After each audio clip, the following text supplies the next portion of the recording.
and I'm going to quickly hop on over to make sure that the audio is actually coming through properly. At least always for me, since I'm the one that seems to always have the worst audio. Yeah, you get a little robot-y sometimes, but you've been okay so far. Okay, good. All right. There we go. Audio coming through. Yes. Test. Yeah, testing. Audio coming through just fine on my end. Hopefully it's coming through for everyone watching. All right. Okay, well, let us get started. Say good evening, everyone. Good day, good morning, wherever you are at. I hope that you're having a good time. Say we've got a fun live stream tonight to talk about tropes. Yes. And what makes this even more special is not just the fact that you guys are here with us, but that we've got Camille and Nathan both here tonight. This is going to be a blast. Actually, you have Anti-Whispers and Greg here. Okay, even better. Even better. Yeah, because Greg is full of wisdom, and Anti-Whispers is the unsung hero. Yeah, full of horror. Full of horror. That's a rock fact. We need rock facts throughout tonight.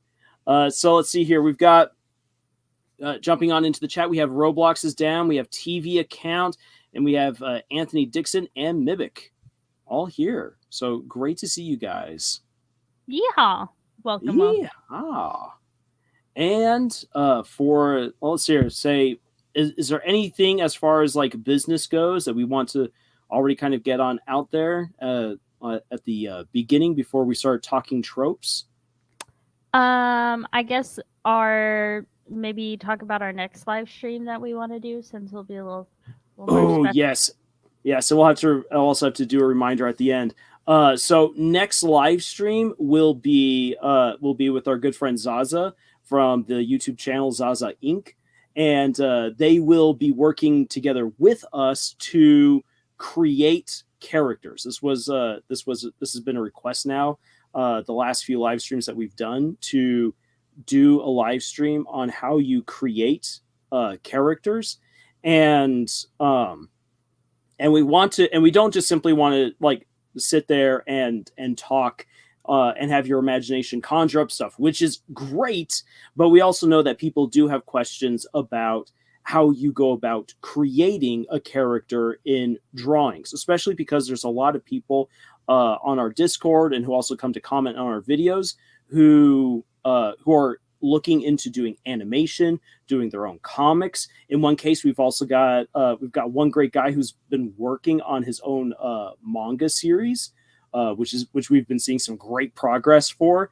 And so there's a lot of interest in doing visual storytelling. So how do you create characters? Mm-hmm. And that will be our topic for next week. Yeah. And we got Midnight Afton. Great to have you here. Hello. And Hannah Heaven just dropped on in. Fantastic. Great to have you here. Yippee. Welcome. Yeah, so again, just to reiterate, we will have our live stream next week on Friday, and we will be doing that with our friend Zaza from the channel Zaza Inc., and we will be creating characters live. It's going to be a good, fun time. I think that's all I have in terms of business. Yeah, unless I think of anything else randomly. No, that's pretty much the same for me as well. Though, for those of you who are Murder Drones fans, do not worry. My goal is to have the Murder Drones retrospective done before Halloween, because it's a very Halloween-y thing, and I need to make sure that I actually have that done rather than just simply sitting in the ether. So expect that before Halloween. Nice. But that's that's about it. So, with all that's being said, yes, TV account, cool, like an art stream. Yeah, we're going to try our best to do an art stream with Zaza. I'm going to be meeting up with them sometime this week, or say next week, early next week, to try everything out to make sure things flow nice and smooth. So we're not trying to wing it all on Friday on Friday night. We had planned to potentially do it this weekend, but Zaza's out living their best life LARPing in on the East Coast. Ooh, nice. Yeah. So fun stuff. One of these days I'll have to try out LARPing. I'm surprised you haven't. I'm actually surprised with myself too. I think part of it is that here in Tucson it's so freaking hot that most people don't want to LARP unless it's like Christmas time. But then it's Christmas time and you're busy. And for some odd reason, the only other place where people do LARPing around here is up in Phoenix, which is even worse. So, or at least like, why not do it, during January to March or something? Yeah. Or do it somewhere cool like Prescott or Flagstaff. Yeah. Opportunity. I would go out to the White Mountains and do it. White Mountains, there's lots of open space and no one there to judge you. Can a attest. Desolate wasteland. Speaking from personal experience.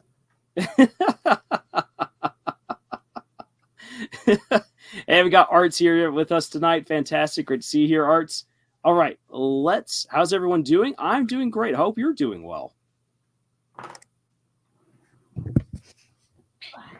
Should I potentially introduce myself since I am not as regular on the live stream as I once was?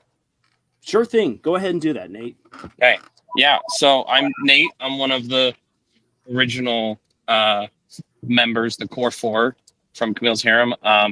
I definitely not as active on the front end of things for Camille's Harem. I do a lot of the back end stuff. I'm working on some really cool things. I'm a software engineer by trade, and so I'm doing some really cool things with software that we want to see be implemented in Camille's Harem. So that's kind of what I've mostly been doing.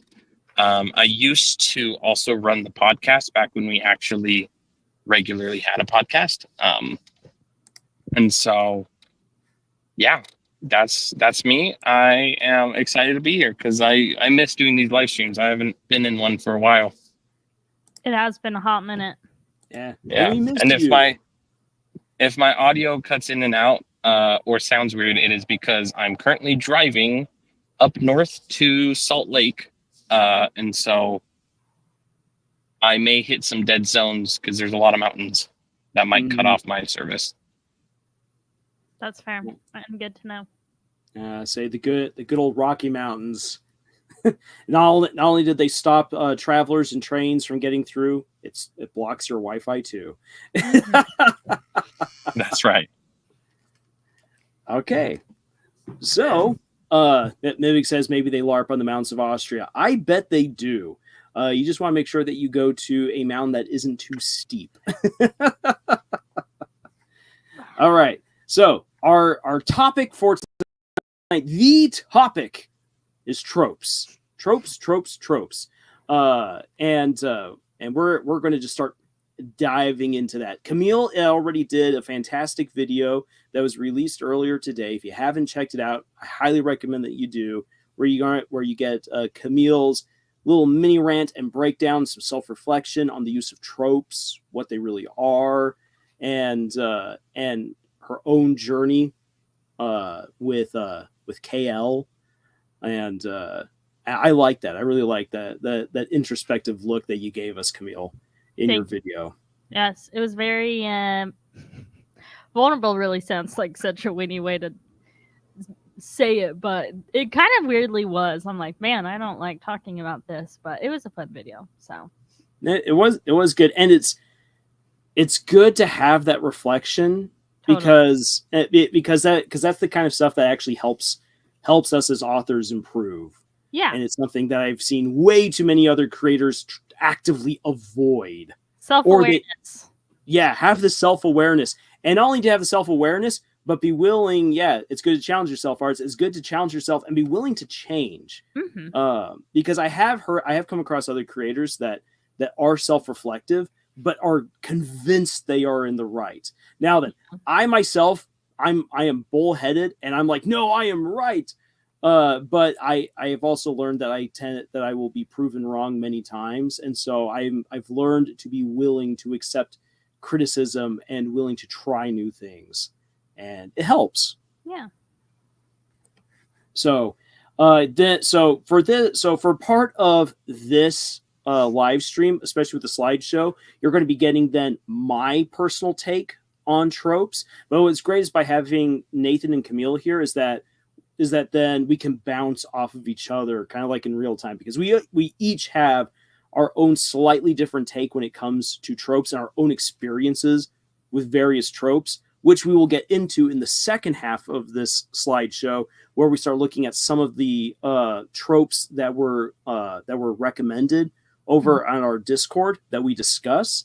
And so we're going to then start breaking down those tropes, look at the good, the bad, the ugly, and just kind of go on from there.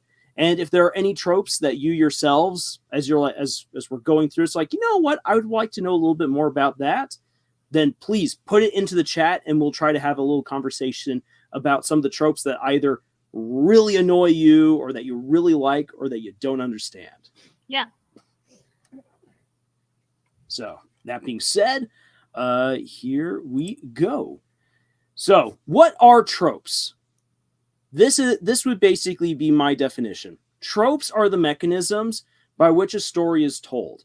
And literally every part of your story is a trope. If you have a hero from a small town, that's a trope. A strong gal who needs no man, that's a trope. An asteroid coming to wipe out all life, that's a trope. If you have a weird pig wielding a psychedelic chainsaw that doesn't actually cut you into pieces, but instead forces trees to grow out of you, that is a trope too. I don't know what the name is, but I guarantee someone has named it. And the reason why I know this is because I've come across the people who have literally dedicated their careers and all of their free time to pulling apart other people's stories to categorize them into as many tropes as possible. And so you can literally go and find an absolutely massive checklist of every single trope in existence. It is really, really overwhelming, actually. And it's something that I have seen other writers get like crushed by. And it's because of our misunderstandings of tropes. Anakin Skywalker is a Gary Stu. Oh, we can talk about that, Arts. We can talk about that, most definitely. Let's put a pin in that. Now then, this is though the problem. While I actually think that it's great to have like names for a lot of like the really common tropes, or even to like understand maybe where some of your more interesting, creative, or outlandish ideas come from, or what they might be partly inspired by. The problem is that by us actually breaking down and trying to quantify and list out every single element that you could possibly put into a story, it kind of actually takes away a little bit from the magic. And it boils stories down to just a very monotonous approach where it's basically, I would like to have one bland protagonist, please, with a side of harem. And I want a little bit of that chosen one. Thank you very much. And if you could please give me an ultimate unique weapon. Thank you. Okay, that's all I need for my story. And then people only think along the lines of this is what I must write, rather than actually settling down. Because if you approach it differently and say, I'm going to write a protagonist that anyone can relate with, that is different than saying a bland protagonist. And that just that very, it's like it's a interesting little bit of nuance, but it makes a world's worth of difference, even though very often the protagonists that we try to create that everyone can identify with end up usually being pretty bland. What would you say, Camille? No, that's an interesting take. I've never really thought about it that way, but it does remind me of Syndrome's whole thing of when everyone's super, no one will be. Like, in the event to avoid something, you end up creating the same problem. Yeah. And I want to quickly show you guys like what I mean by people going and taking apart your story, because I came across this accidentally some time ago, and I had a really good laugh at it. And then I started scratching my head and was like, "Wait, what?" So let me pull it up here. I'm gonna share my screen. Bad luck or something? Let's see here. Sharing the screen. Pop on over here. We will do the infinite screen. And then quickly pop on over here. So I've been doing my ongoing fan fiction of the connected cartoon universe, bringing together Gravity Falls, the Owl House, and Amphibia into one connected story. And so once I started posting this, apparently someone went through my story and began breaking it up into all the different tropes that the first chapter has and listed it. So here on tvtropes.org is a breakdown of one of my stories. He's famous. I'm famous. And That's how you know you've made it, Lars. That's how I know I made it. I ended up on tvtropes.org. I am no longer a novice. But here's the thing, though. So some of the tropes that they say that I have are badass Santa, and in this, because Santa is a divine being in this fic and sits among a pantheon of gods. Okay, but is that actually badass? I think of like Santa from the Guardians when I think of that. Like Santa in this story is almost more of a joke. It's like, oh yeah, in a pantheon of gods, who would you expect? Santa. Here you go. So if there was a trope, I didn't realize I was using a trope. A celestial, a little, I guess. Yeah. Then the celestial bureaucracy. There's this divine council consisting of the axolotl as well as Santa Claus and other figures. Easily forgiven. I do not agree with this trope. Heavily downplayed with Santa Claus, who acknowledges that King Andreas is working hard to make amends for his wicked ways, but still won't let Andreas off the naughty list anytime soon. Over the ladder's impersonation of him. Again, that was a joke. It's like a 2-line thing that I threw into the opening chapter. Apparently, it's a trope. I didn't know. The lame pun reaction. Wendy playfully shoves Dipper when he makes a boob joke. I don't even remember the boob joke, to be all honest. So I'm like, where did that come from? Missing mom, definitely a trope. That is the one thing on this list where I'm like, yes, I knew I was using a trope with missing mom. One of the main story plots is that Wendy Corduroy is looking for her mother, who's gone missing.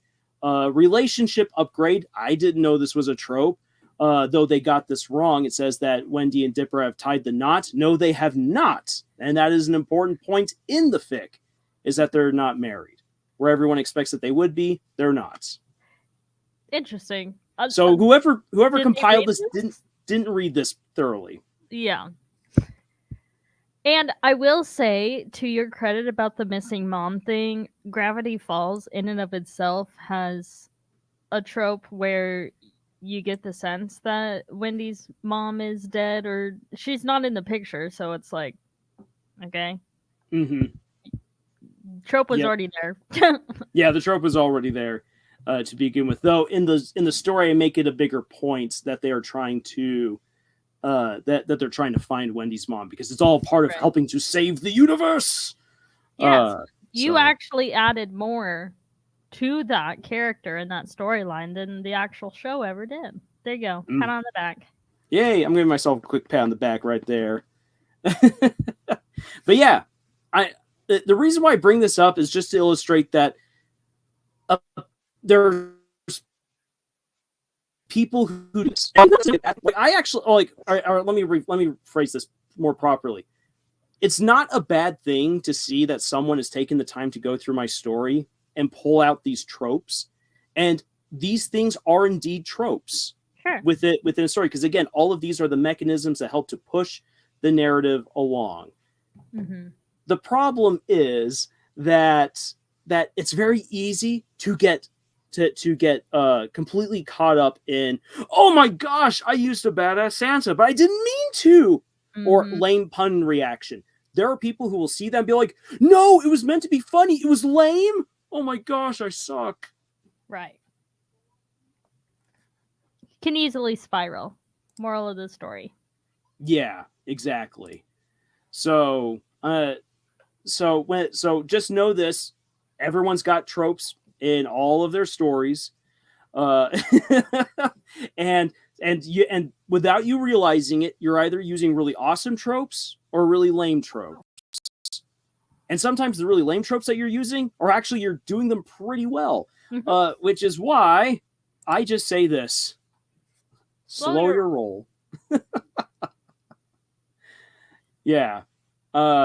Absolutely just slow your roll right here, because it's so easy to get caught up in the use of tropes, in the discussion of tropes, people getting terrified of tropes, the misconceptions around tropes, people thinking that tropes are something that exist in their own bubble that you reach into and pull out to then stitch somewhere into your story. But tropes are just part of your story, no matter what you do. And that's okay, because they're the mechanisms by which we move. And so that's why I have these next two slides. I want you to think of, I want people who are worried or concerned about the tropes that they write or the tropes that they come across, rather than thinking about them as just some literary block that you have to like hurdle over in your writing or in your enjoyment of a story. I want you to think about tropes as a necessary component to that story. So think of it as a writer like you're trying to make a clock. Clocks have all these different pieces to them, and every piece needs to be in the right spot, whether it be a spring, a gear, a weight, a chain, anything. It needs to be in its right spot in order for it to work properly. And now what that means is that as you're writing your story, there are times where you're going to use an element that might not fit, or maybe it's the right element but in the wrong spot. And so you have to put things around a little bit differently. Let's take one of the most dreaded tropes of all time, and we talk about a love triangle. Holy cow, no! But wait. What if the love triangle is not what is meant for your main characters to go through? But what if you have some really dynamic side characters that you could bring to life a little bit more by giving them some romantic drama? And don't give your main characters the romantic drama. I like that workaround. What if you did that? Maybe it would make your story work better, or maybe not. It's all about finding out where that dreaded love triangle could actually work to make the best story possible. Because love triangles aren't bad. It's just how we've been using them gets bad. Yeah, I think and love triangles really are such a notorious example of tropes, but I think they're also a very good example of the whole concept of tropes in this whole discussion. Like, you don't have to never write a love triangle ever again. You know, you don't have to go well out of your way to avoid writing any sort of major trope ever again. I don't think that's realistic. Yeah. Like, it's okay to have a love triangle. It's okay to have a trope. It just takes a little bit of self-reflection to see how you can go about it differently. Yeah, exactly. And we're going to get into that as we start looking into specific tropes, because there's only a handful of tropes that are like genuinely awful, where you're like, why? Why does this exist? I don't see any reason why you would want this. So, like, for instance, popping back a little bit ways, I had this in slide 3. The trope of the busty bimbo who's only there to be slobbered over or to be lusted after, that's a bad trope. Yes. Because we want good characters. And if you have a busty gal, that's absolutely fine, but make her a character, please. Don't just make her the object of lust and affection, because that's just bad writing. We can move away from certain bad tropes, but most other tropes you can think about, I see why this has gone wrong. Let's see what we could do with it to make it potentially better. And that's why I see it as kind of like cogs in a machine knowing how to piece the machine together the right way. Or another way to think about it is cooking. Yeah. Tropes are ingredients. Oh, And- you know what? And you're taking from all these different ingredients to make a delicious dinner, to make a tasty dish that you or anyone else would enjoy. And what this will sometimes mean is that an ingredient maybe that you really like might not work well with the other ingredients that you're putting into the food. Or in some cases, maybe it's a good ingredient, maybe it's a good spice, but maybe you want to hold off on it a little bit, like salt or garlic. Salt does a great job at bringing out other flavors. Garlic is really good at also helping to enhance other flavors, but if you put in too much salt or too much garlic, it overpowers everything. And the Sorry, same thing. I've been coughing and sneezing over here. No worries. Cooking metaphor is one of my favorites when it comes to writing. So Mhm. good work. You know how I feel about cooking metaphors. They are the GOAT. No, they absolutely are. And so just like something to think about, and this comes from good old Sanderson senpai, that like a lot of people a lot of writers can read a recipe, or in this case, like look at a formula for how you make a good story. Like the Marvel formula. You can follow the Marvel formula and you can make a perfectly adequate, fun story. Absolutely. But is it necessarily then your story? What if you decided to spice things up or remove certain elements and put in some new ones? And at that point, you start becoming a chef, trailblazing your own special dish. Maybe you're drawing inspiration from someone else, sure, but now you're doing something interesting and unique. And that's what we want to that's what we want to see happening. So, Yeah, TV a Count. cook will follow a recipe, but a chef will know when to go off of the recipe and make their own changes and decisions. Mm-hmm. Exactly. And so and that's really one of the big journeys that we as writers have, is learning how to find our own unique style, but not just our own unique style for writing, but how to write each story in the way that's best for that story. And that's the fun challenge of being an author. Yeah, and I feel like that really comes down to just practice. But we can get into that. Yeah. Oh yeah, definitely. Practice is good. Now then, before I move on to the next slide, TV count. What about mascot character? TV count. We're going to put a pin in that one. So we got mascot character, and we've got Gary Stu. We will definitely come back to mascot and Gary Stu. Cough Orihime. We could talk about Orihime as the busty bimbo. Oh, Kubo. Oh, I will try to not rant on Kubo. Lots of experimentation for writing. Yes, absolutely. Experiment. Actually, one of the books I'm getting ready to publish, hopefully next month, is my first time writing a murder mystery. There's a lot of experimenting going on in that book because it's the first time that I've ever tried writing a murder mystery. It's a very different take on science fiction than what I've done before with like a space traveling people. And on top of that, it's the first time that I've really focused on developing a toxic relationship within a book, which was very different for me. So I was like, "Oh, experiments." And doing your best. Doing my best. We'll see how it turns out. So, in short, when we think about tropes, don't get bent into a twist because tropes exist. Because, believe it or not, anything that you've ever written, someone can classify as a specific trope. And we use all of us use them. We inevitably will use a trope, whether we know it or not. That's just part of the creating experience. And so I want you to stop listening to the people who are hyper fixated on tropes. You can definitely learn from people who do discuss and analyze tropes, and that's really good. I love overly sarcastic productions for their trope talks. Holy cow, Red does a phenomenal job of breaking down tropes. And she just released a video this morning about heroic sacrifices, that particular trope. Oh, I haven't seen that one yet. I haven't had the chance to watch it yet either, but I'm looking forward to it.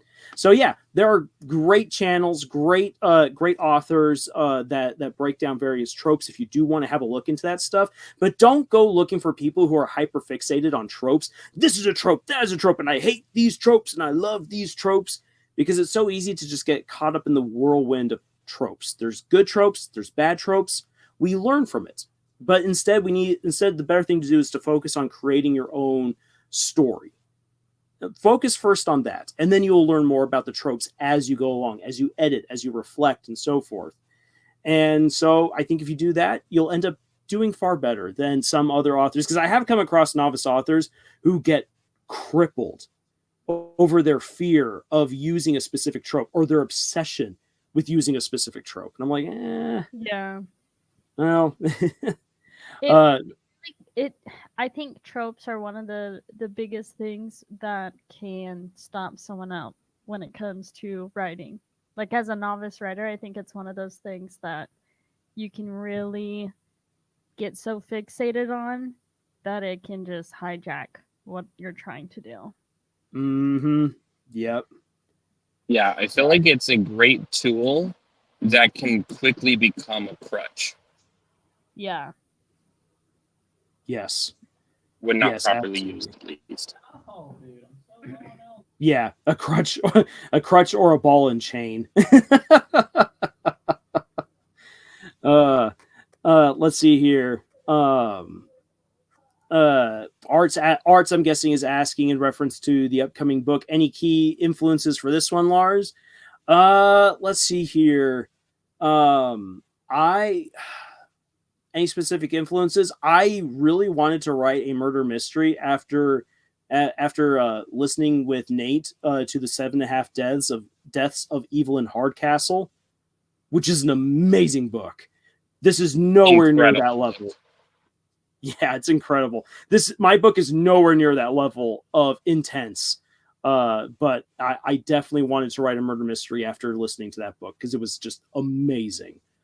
And so I kind of drew a little bit of inspiration for that. The real inspiration for this particular book was that I wanted to do something unique with the premise of Murder in the Rue Morgue, which is an Edgar Allan Poe story, which some people credit as being the first detective story. Because you actually even get to see the archetypes of Sherlock Holmes and Watson in that short story. A classic.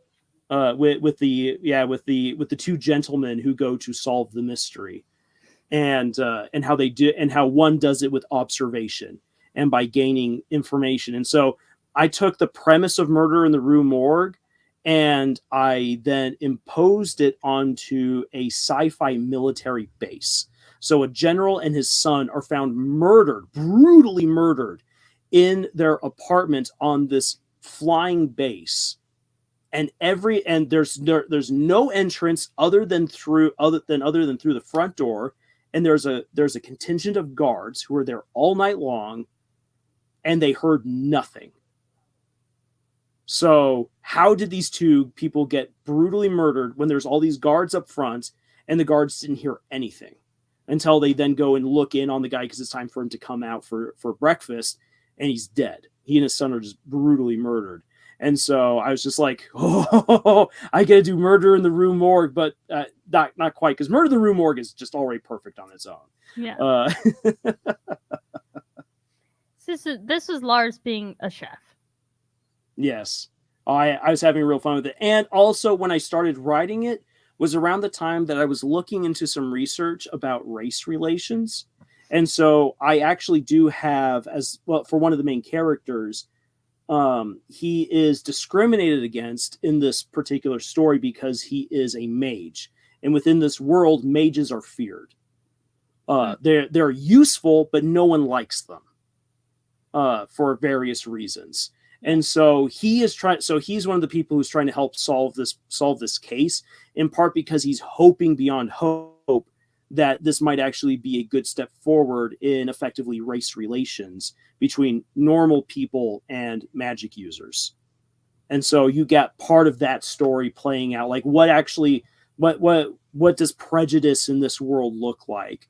What forms does it take? What does it look like in a military setting? And how does that play into the mindset of one of the three main characters as he's trying to solve this mystery? So you get layers.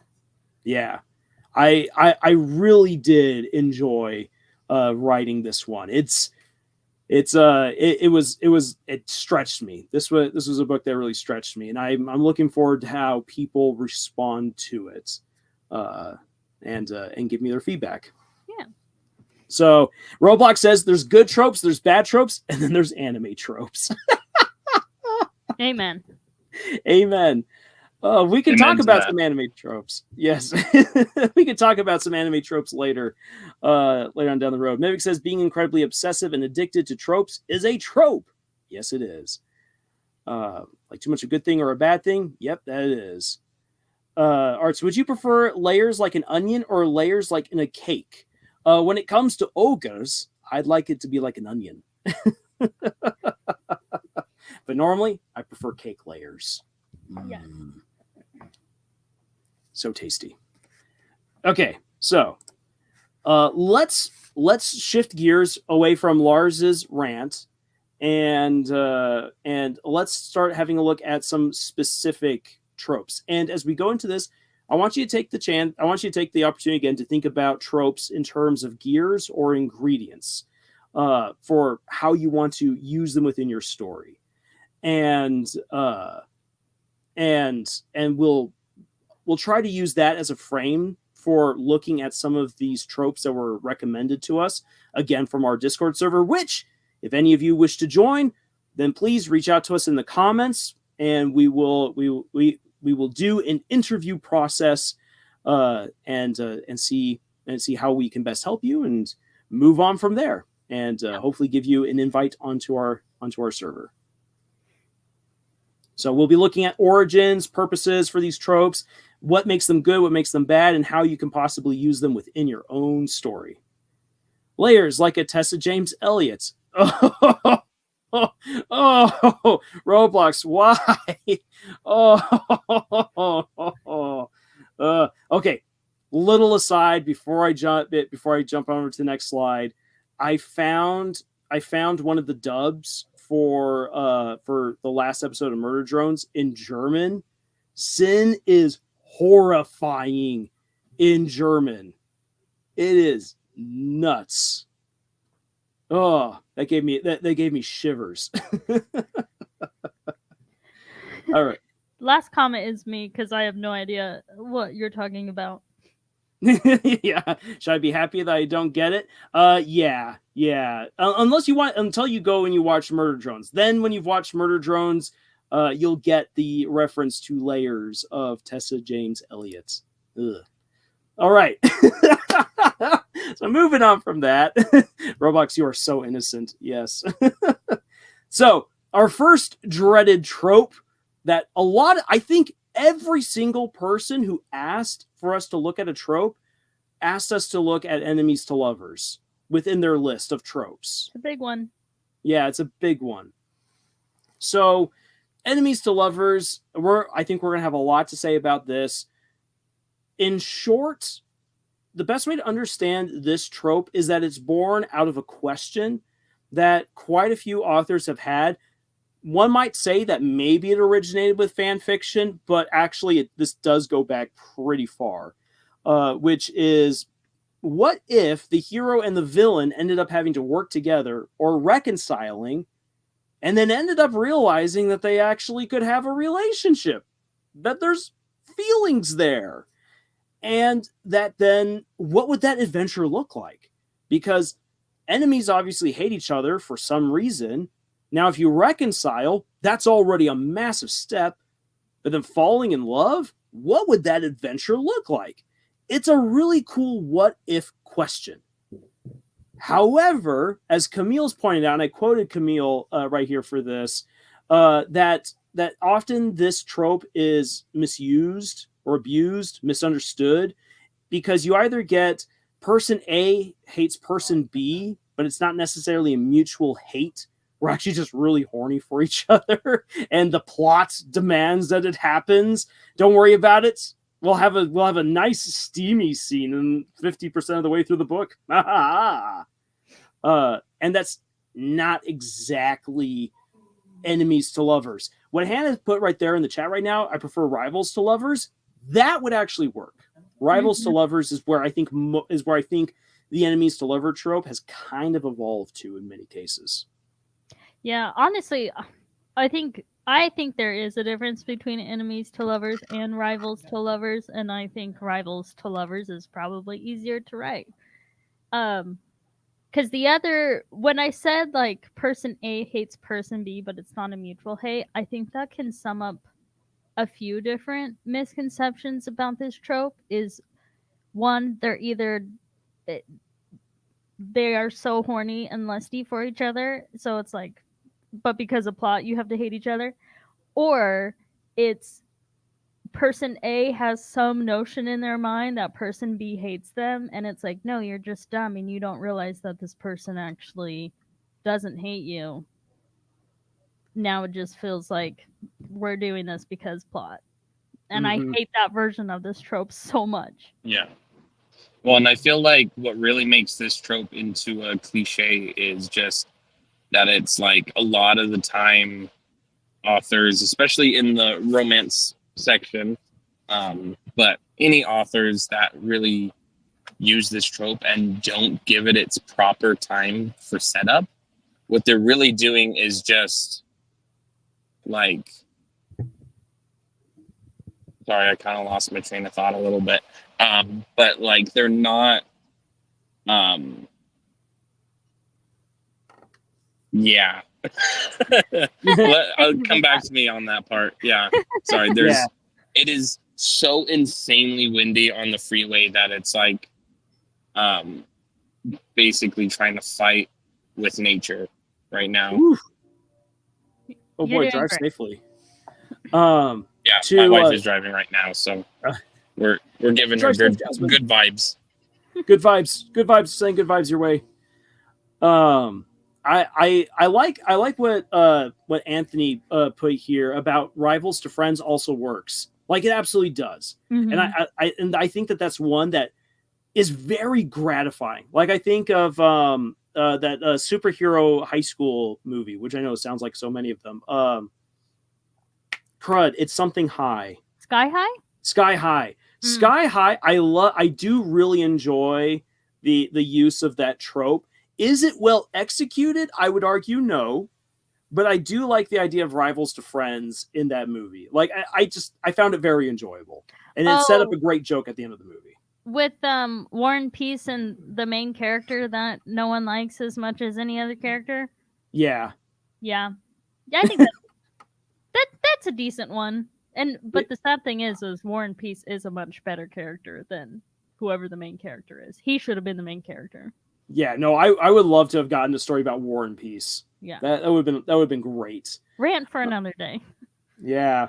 As John says right here, I can relate to the enemies to lovers trope. When I was in high school debate, I fell for the enemy, Megan McFelly. She was at the top of her team, and I was at the bottom of ours.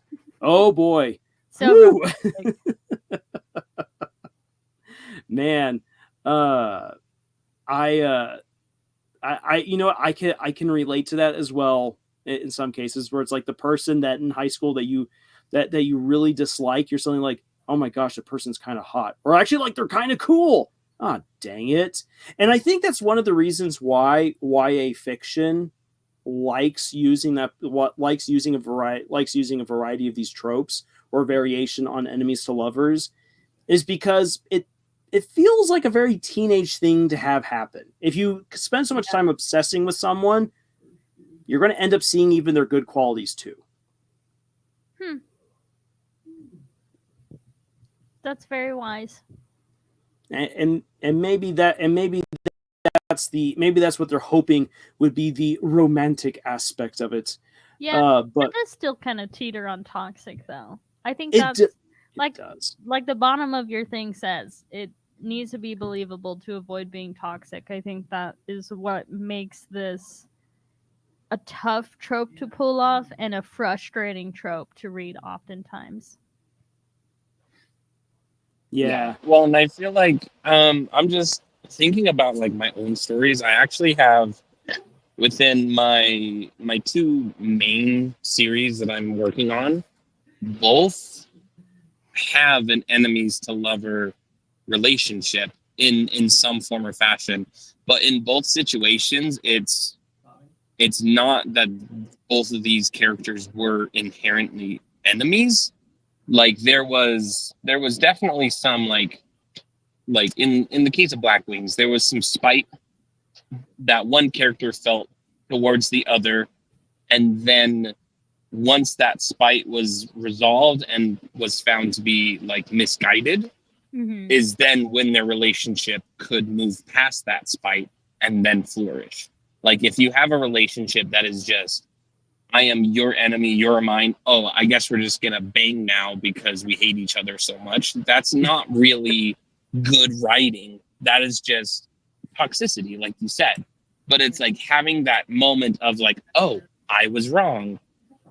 I need to now better myself as a character. You know, if your character is saying this thing, you know, your Right. character has a chance to grow and evolve into a different character or into a better character so that they can like fully execute this trope.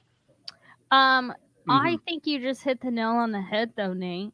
Like how to go about this trope is your characters have to grow themselves separately in order to grow together. And I think that is Yeah. often why you see this trope either A, not really truly being an enemies to lovers trope, or B, being toxically written. I don't think that's a word, but there you go. Yeah. Yeah. And I like what Arts brought up, and it's not just because I'm a cruisy shipper, but Arts makes a good point with Deltarune, and this is something that I would say, like when I say that this is better in a long form story, Yeah. is that if you're going to redeem a very bad toxic relationship, enemies, you need to take the time to do that. So in Deltarune, chapter 1 is all about becoming friends with Susie, because Susie's the bully. Susie's absolutely a villain. She's not a good person at the beginning of the chapter at all. By the end of the first chapter, she becomes someone who you can become friends with. And chapter 2 is exploring that friendship between Chris and Susie, amongst other things, but that's very core to every major story beat, is that Susie now wants to be friends with other people, but most especially her first friend is Chris, the person that she was bullying for so long. And now what is that like? And we get to see that Susie goes out of her way to really help out Chris, kind of like making up for what happened, but being genuine at the same time. And that Chris is receptive to that, as much as Chris can be, because you're controlling Chris and preventing them from using their autonomy. But you can actually see it still come through in the game through the dialogue. And so if there is any relationship, a romantic relationship that could form between these two characters, the foundation is now properly set, because they've gone from enemies to friends. And if you go just from enemies to lovers immediately, that does set up plenty of potential for a lot of toxicity. Totally. And I think off of that, I really do. I have so many strong opinions about this trope because I often find it so frustrating to read. I think the best way to get from point A to point B is you have to go to the friends stage, and that is skipped over so often that by the time that they do become lovers, I'm like, why am I supposed to care about these people? Like, this doesn't feel like a substantial relationship. It just feels like we're being pushed along because that's what the plot is supposed to do. And it's just, yeah, like John said, the Bond films are notorious for this trope, though it never ends well. It's just, it's so frustrating because you can tell when it's rushed, where it's like, all right, something big is gonna happen in the plot that makes us suddenly fall in love with each other, and I guess we don't hate each other anymore. It's like, okay, where's the build up to this? So much of the build up and that middle ground of being friends is just completely skipped over. Yeah, and to come Well, to, and I think. go ahead, Nate. Sorry, I was just gonna say, kind of like what you said there. It's like you can't just flip a switch and expect it to all of a sudden be okay. Like there needs to be some breathing room. There needs to be some sort of fallout, some sort of, reestablishment of the status quo before you can change the status quo again, like that. That's Otherwise, you haven't really resolved the issue. You've just ignored it. And okay, we're moving on now. We're gonna completely forget that this even happened. Yeah, and that actually comes to what I was going to point out with one of Anthony's comments about one of the problems with Renruki, one of the ships in Bleach, is that Renji literally goes out of his way to try to kill Rukia, and there is never any real apology for it, other than to say he's like, I will do better. Is pretty much what he says, and it's like, they'll do better at what? Come on, Renji, we're all waiting, and we're supposed to accept that there is an unspoken apology because Renji tries to save Rukia and gets his butt handed to him by his brother-in-law to be Byakuya, and then that Ichigo trusts Renji enough to hand over Rukia to him, so that way then Ichigo can take on big brother Byakuya and kick his butt. And like it's a cool, like within the parameters of Battle Shonen, this is why there are good tropes, bad tropes, and then anime tropes. Within the framework of an anime trope, that is basically Ichigo and Rukia forgiving Renji, but it remains unspoken. And if you think that that's a good thing to say, or like a good thing to do, like omit the I'm sorry and omit Renji actually trying to make up what he did to Rukia in any kind of way, then it makes them, when they suddenly become an item, feel like, how did this happen? Because that's toxic. You don't want to get together with a person who tried to cut off your head, usually. It feels unearned. That's the thing. I think you can chalk it up to is like, when a lot of times when you finally get to the lovers portion, so much of it feels unearned. I was going to say it's giving off praying mantis. Praying mantis vibes. I don't know. Like I want to know Mivic's reference right here. Miley Stewart and Jake Ryan. Hannah Montana. Oh, okay. No, yeah, I didn't watch Hannah Montana, so I wouldn't know. Yeah, there's like towards the end, like the very end of the show. Well, not the very. Wow, we're gonna do a Hannah Montana lore drop.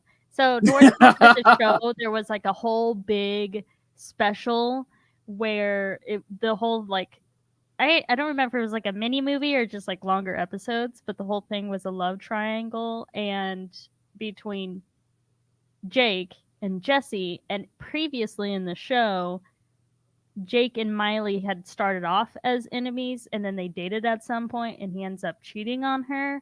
So time goes on, yada yada yada. This whole like special was for the audience to decide who should Miley end up with. And she ends up with Jake again, even though he's the worst. He's a worst character. But if I remember correctly, I heard something like people were so like what the heck upset about that I think the very, very end of the show, she ends up, it like heavily insinuates that she ends up with Jesse. I could be wrong. Feel free to correct me if anyone knows. But yeah, that's what that's about. And wow. I don't know what's more surprising, that you remember this or that you're so knowledgeable of Miley Cyrus, Oh, yeah. Hannah Montana lore.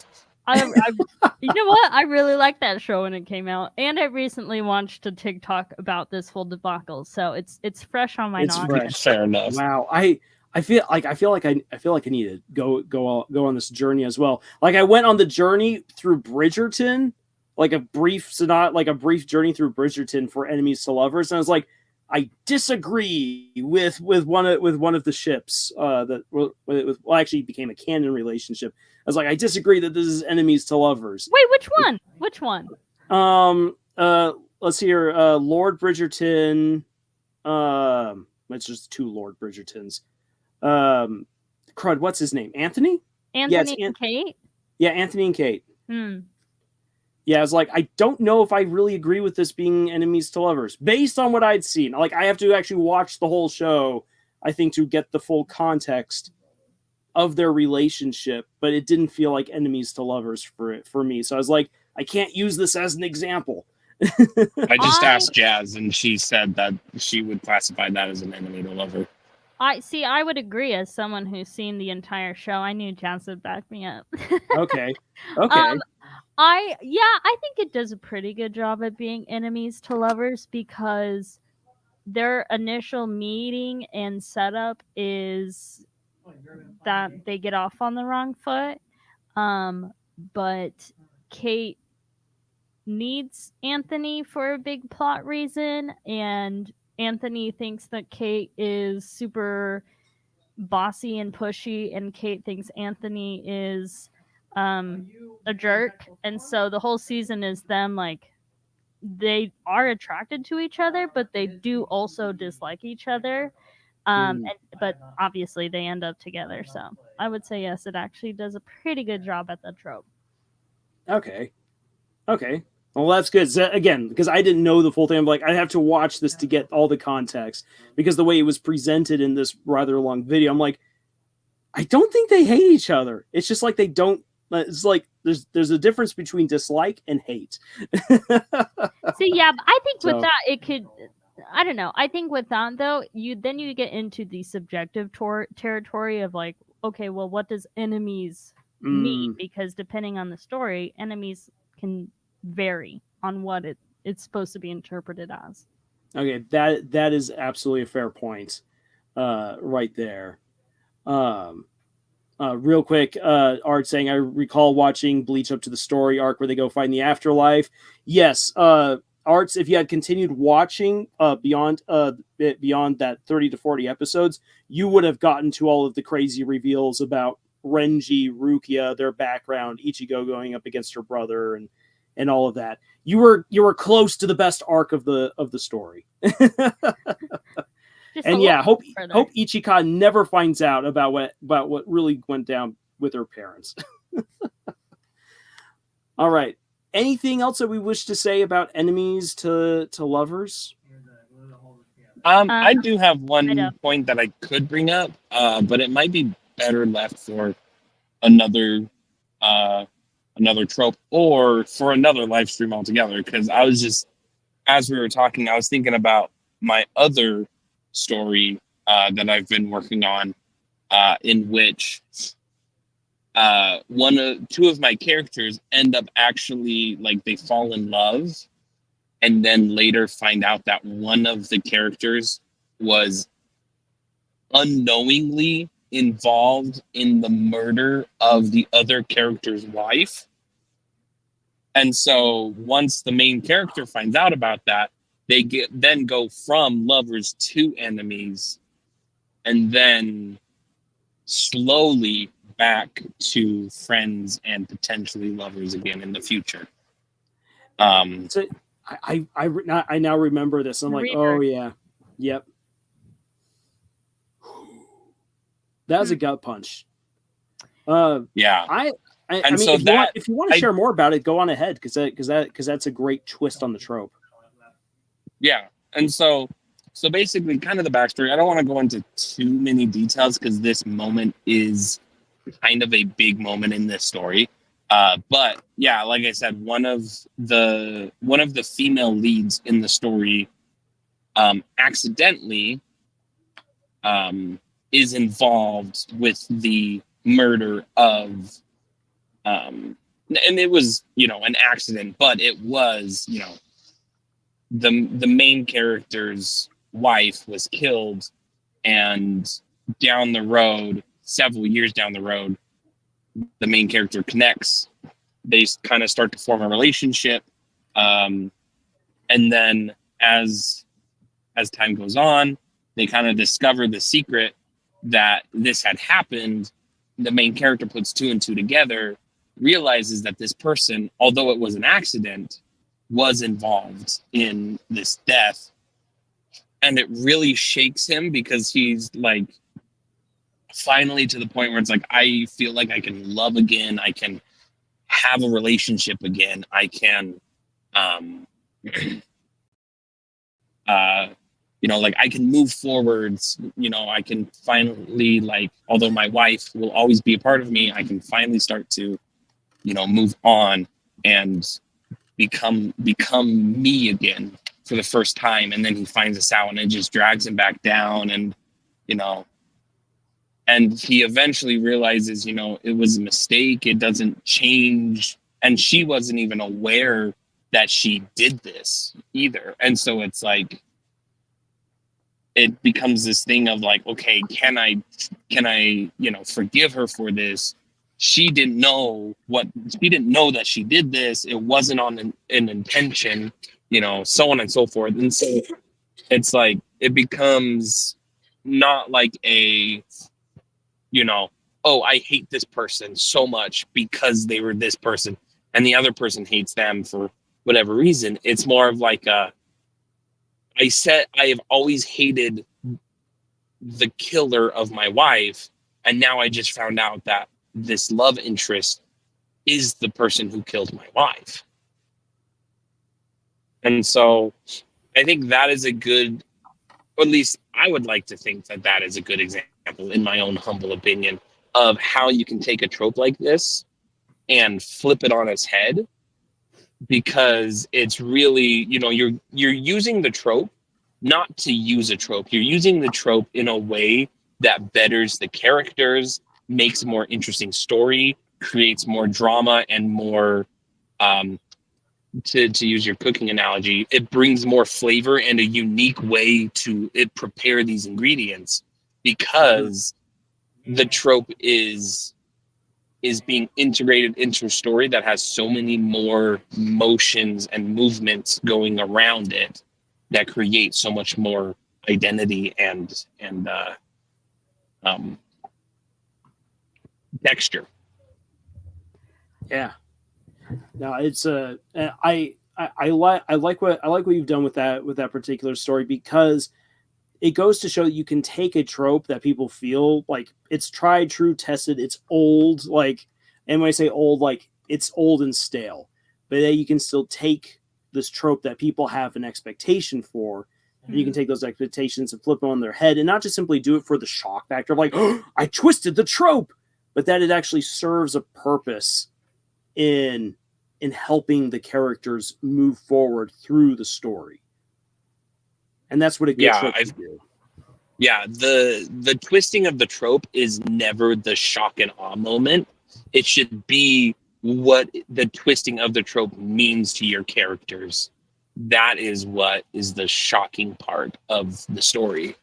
And I think that a lot of people kind of, at least this is what I've seen in a lot of, you know, either fanfics or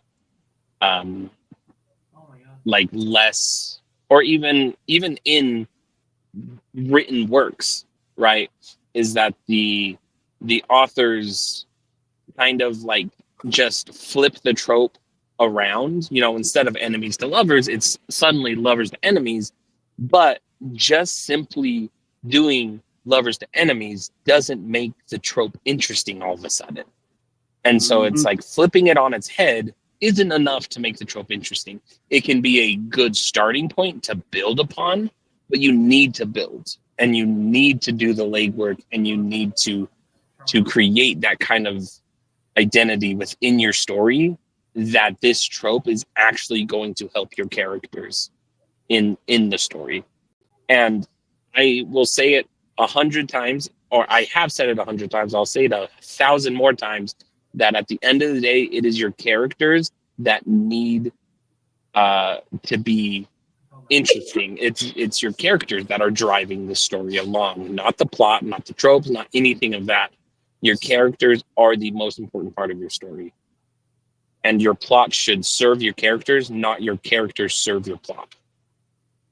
Amen. Amen. That right there, real words of wisdom. Yeah, for anything we talk about in terms of tropes, things you want to do with your plot, the pacing, the atmosphere, all of this, it comes down to the characters. You can build amazing worlds. And if you don't have interesting characters, well, okay, give me a picture book. All right, thank you for sharing all of that, Nathan. Like that's what we want to hear. So I will then hop on over to this one. This is one that might seem a little bit silly, but it was suggested, and I thought there's actually something that we can really take away from this particular trope. So this is the dwarves are isolated. The dwarves are, so this trope is that dwarves are solitary beings who keep to themselves, that are within their own communities, and it often comes across as a little or very xenophobic.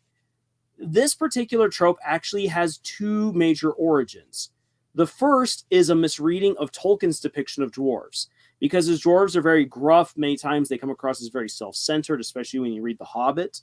However, his dwarves are actually very open individuals, very loyal. The dwarves of Middle-earth actually become some of like the best allies to have in multiple ages of Middle-earth. So it's interesting because Tolkien actually writes the dwarves as very open and even in some cases very cosmopolitan, meaning that there's lots of different cultures and ideas passing through and they're very friendly with people. But it's a misreading of Tolkien's work that inspired this idea of like very gruff, self-centered dwarves, which is a Tolkien creation largely, because many other dwarves, when they are depicted, actually come from this other origin, which is based in history. That people who had dwarfism were often kept away from the main community. When I lived in Austria, I actually once went to a village where there was a family that owned the house where the people with dwarfism would be banished to. So anyone in the community who was a dwarf was banished to this house. And it's a house built for dwarves. Okay. Like, it was really cool, but kind of sad when you then stop to think about it. You're like, oh my gosh, like that's really, really awful to do to these people. And it wasn't just in Austria, but like here in the United States, people wouldn't interact with dwarves.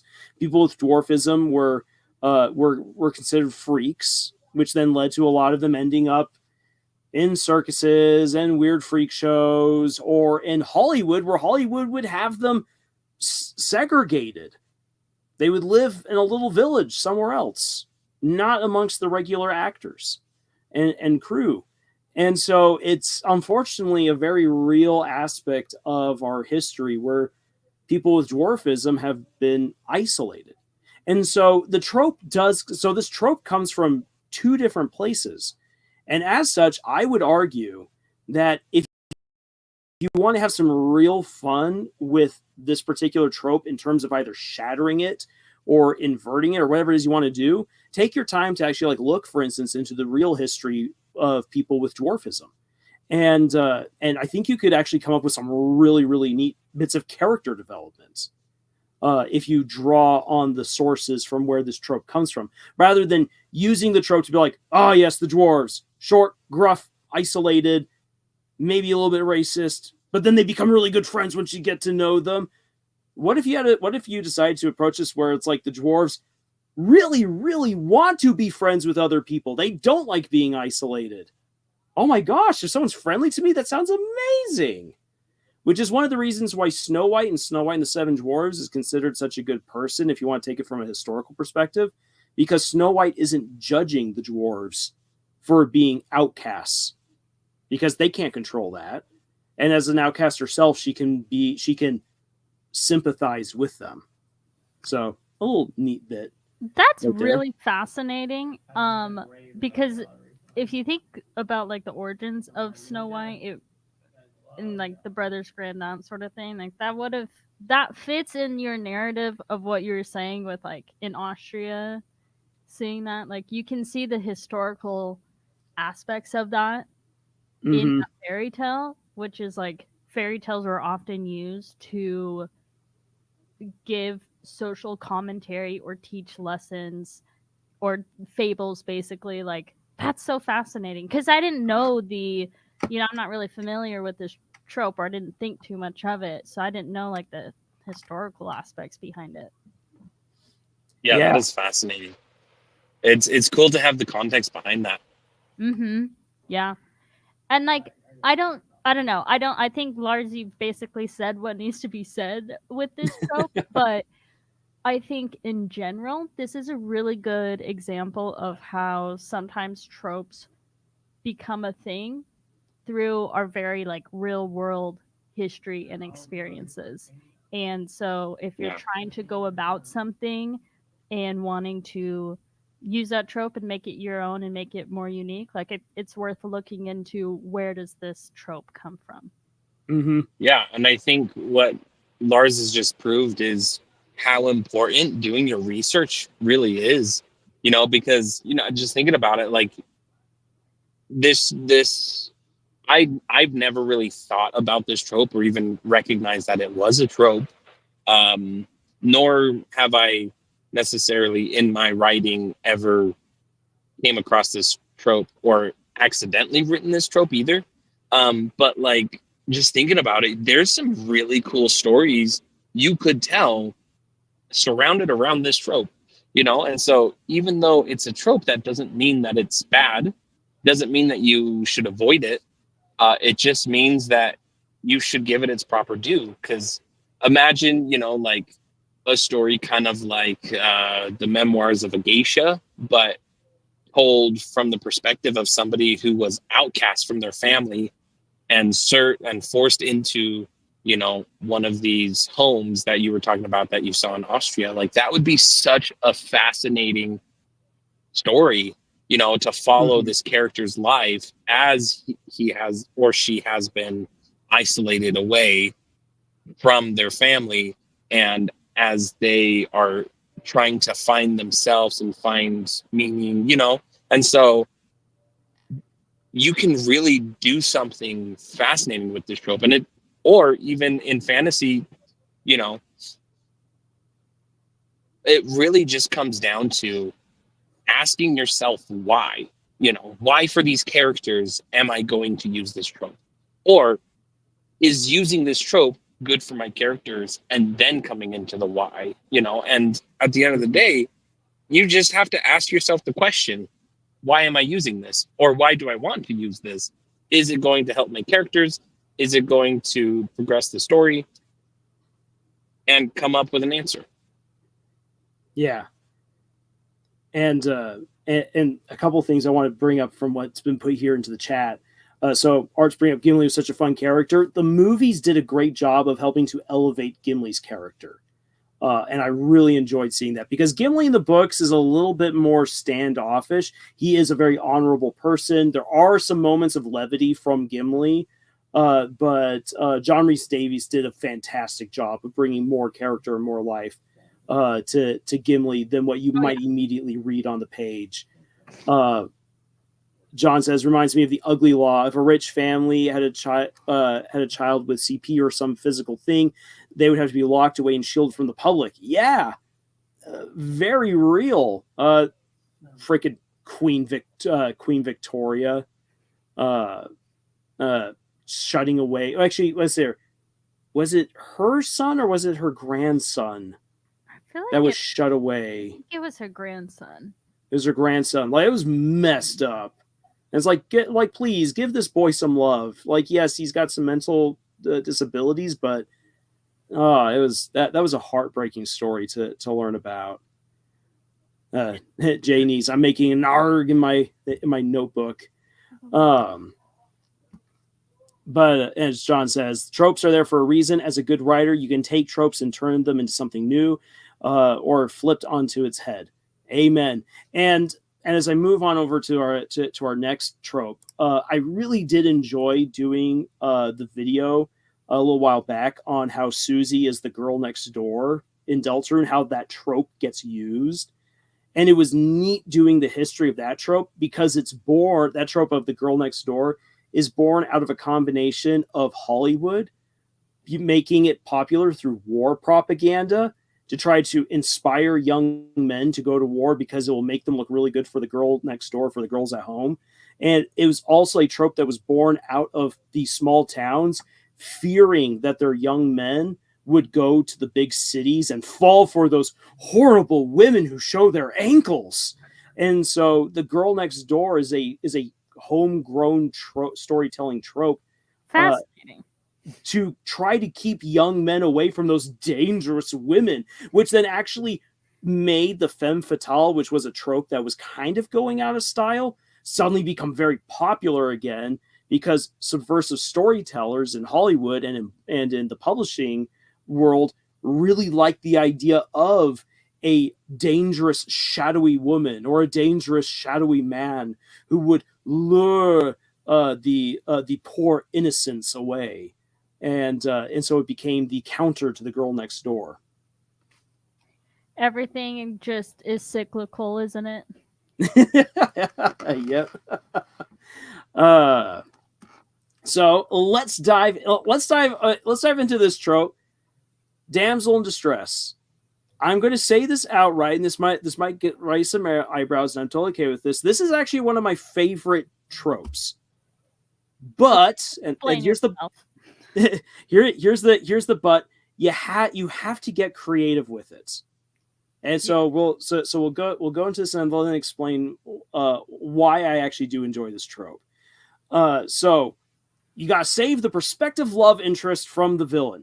The reason why this trope is so heavily used, especially in older storytelling, is because it's doing multiple things at the same time. This trope establishes the hero's goodness by them going and rescuing the damsel. It creates a solid reason for the love interest to fall for the hero because they saved the love interest. Yay! We've got a connection going. And this trope also helps to establish how evil and dastardly the villain is because of what they've done to kidnap the damsel and abuse the damsel, or what they're trying to force the damsel to do. So this trope does three big things all at once. However, and this is the big problem that comes with this trope, and why people will be like, Lars, why would you like this so much? Is because this trope most often comes at the expense of the damsel's autonomy. Mm-hmm. Because the trope usually assumes that she's just going to fall in love with the hero and that she has no power to resist the villain. She is a weak, poor thing that must be saved by the good guy. And that's one of the reasons why people really do not like this trope and why this trope has, especially in today's age, really fallen out of favor. However, I argue that it can be really good if you decide to play around with it, because once again, this trope allows you to do a lot of work, allows you to do a lot of heavy lifting for three different characters all at once.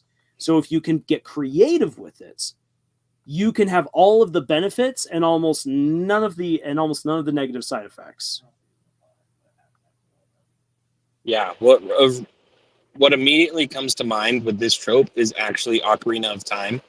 And I think that it's actually a great example of this trope used well, because in Ocarina of Time, it's not the most in-depth storyline, but for a majority of the game, you are trying to find Zelda, and spoiler alert, for the entire second half of the game, you realize that this Sheik person who has been helping you has been Zelda the whole time.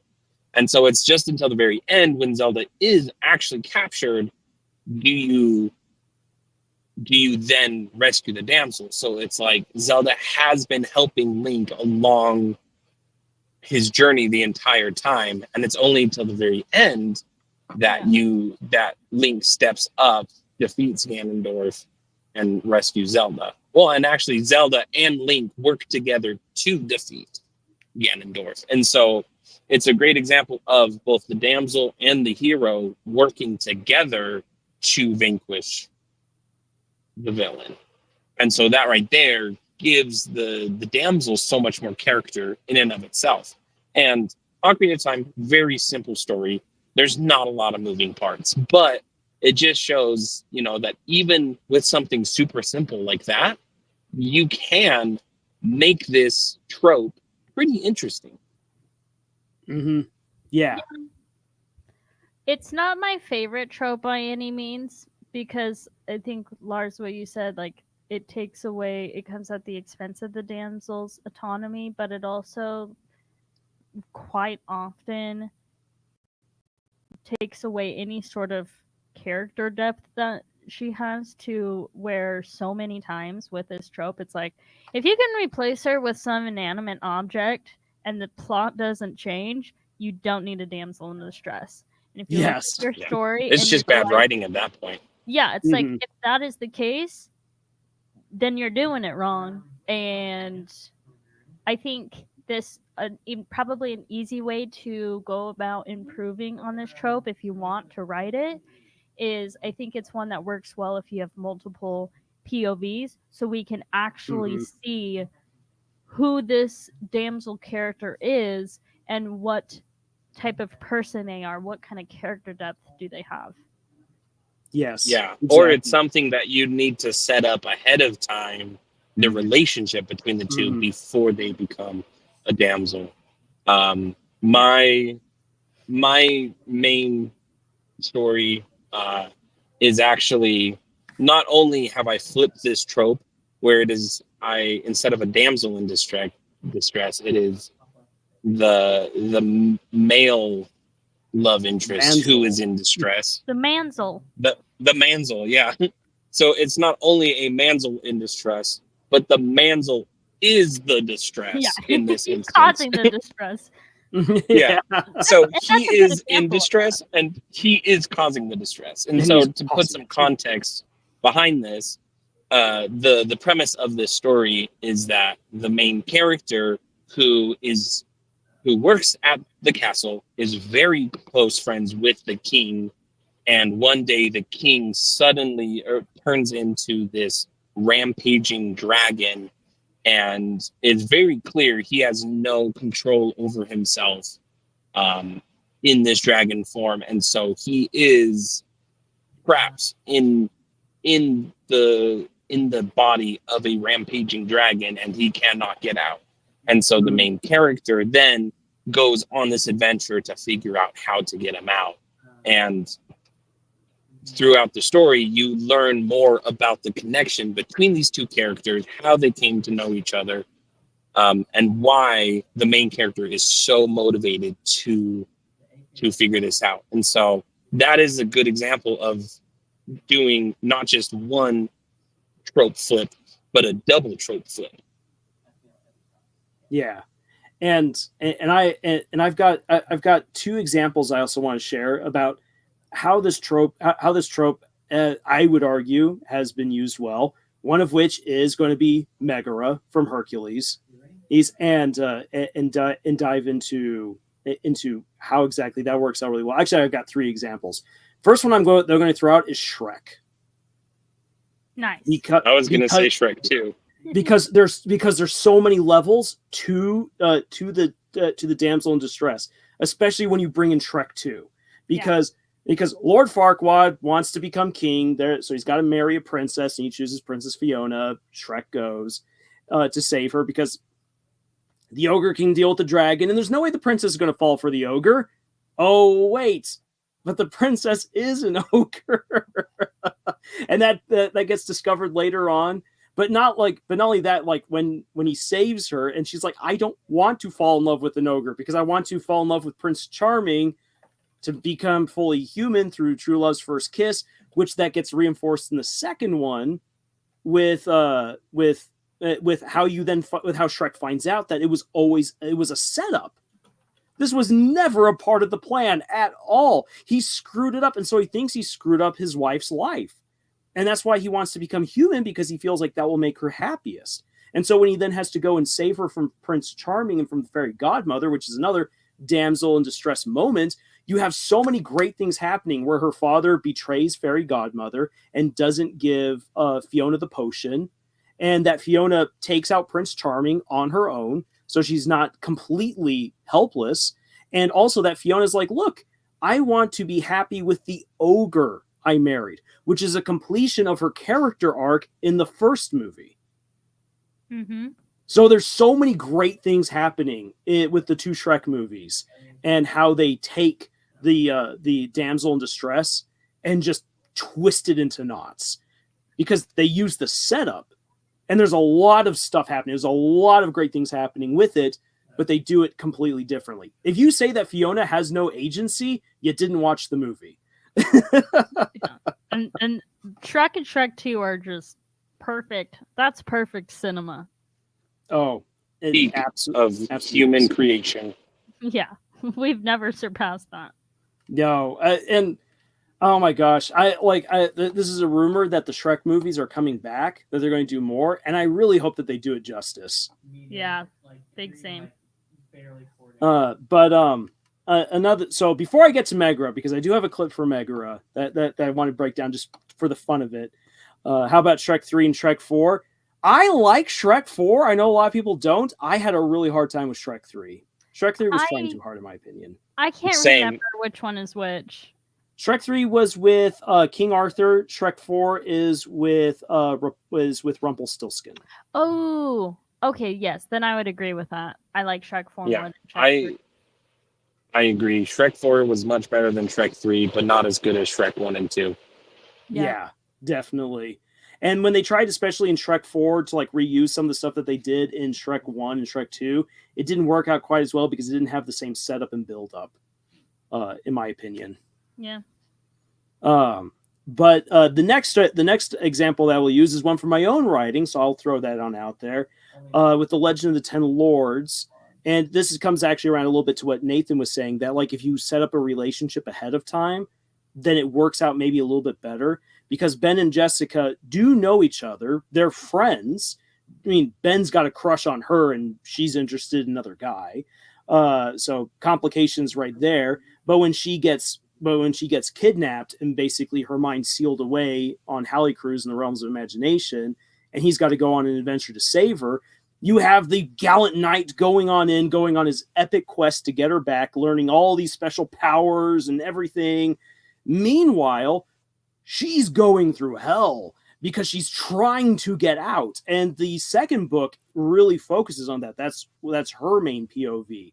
You get to see what she's doing behind the scenes to get out, and how she keeps being defeated no matter what she does, while going up against the villain. And so she then decides to work with him, kind of becoming a slight pseudo villain herself, not necessarily evil to the core, and she doesn't even agree with what he's doing, but she wants out.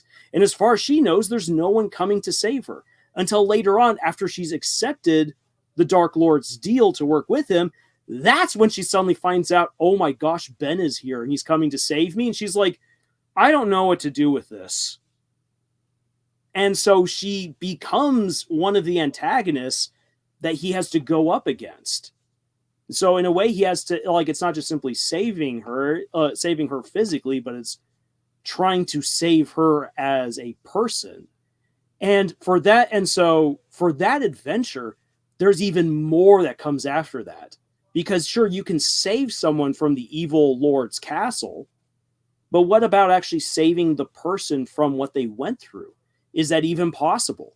And that's where I go with the Legend of the Ten Lords from there. And so by giving Jessica a lot of character development, a lot of perspective from behind the scenes, she's not just the prize to be won. And when Ben thinks he's going to get together with her, spoilers for the third book, she turns him down. And so it sets up a lot of conflicts that then play out for the next 3 books in the series. And so I Love think that. that you can have fun with the setup, but how you execute it can put a really neat spin on this particular trope and make it feel way more invested, way more meaningful than just, I got the girl, yay. Mm-hmm. Yeah. Well, and I think another good example, again from Zelda, the damsel in distress theme is very prevalent in the Zelda games.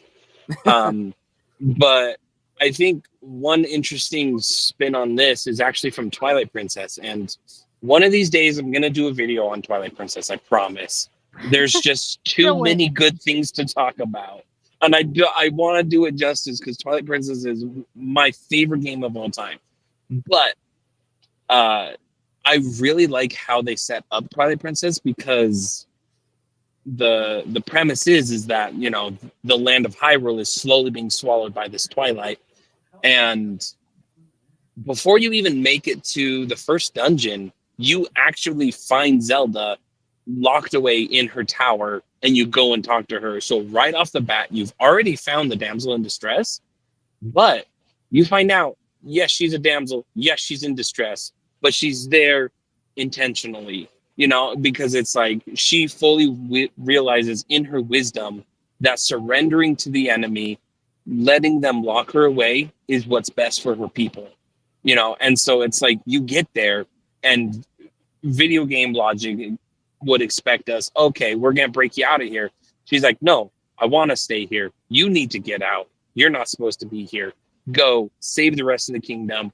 I will stay here, and, you know, I will work behind the shadows, like, and I can help you along the way. But it's like, I think that's another way that you can kind of twist it on its head, where it's like, this damsel isn't just here against their will, you know, they were calculating in this decision to be captured or to be locked away. And that could be the catalyst for an entire story, just like it is in Twilight Princess. Yeah. Now there's, again, like I said, you can do a lot with this particular trope if you're willing to get inventive, if you're willing to get creative. And as John says right here, the trope is a balancing act. Both the damsel and the hero need to show their competence in a way that highlights their strengths. It doesn't take away from the others, to take away from each other.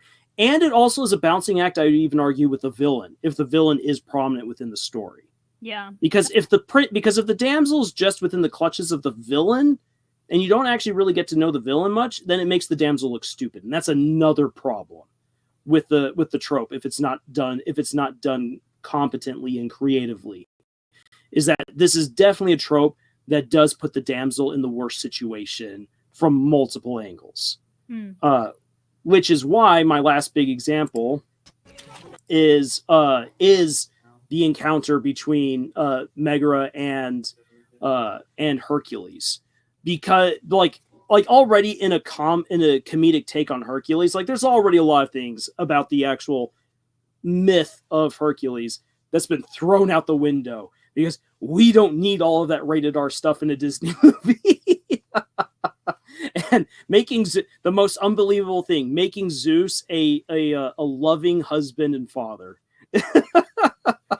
And Hera not being insane. Shot fired. Never.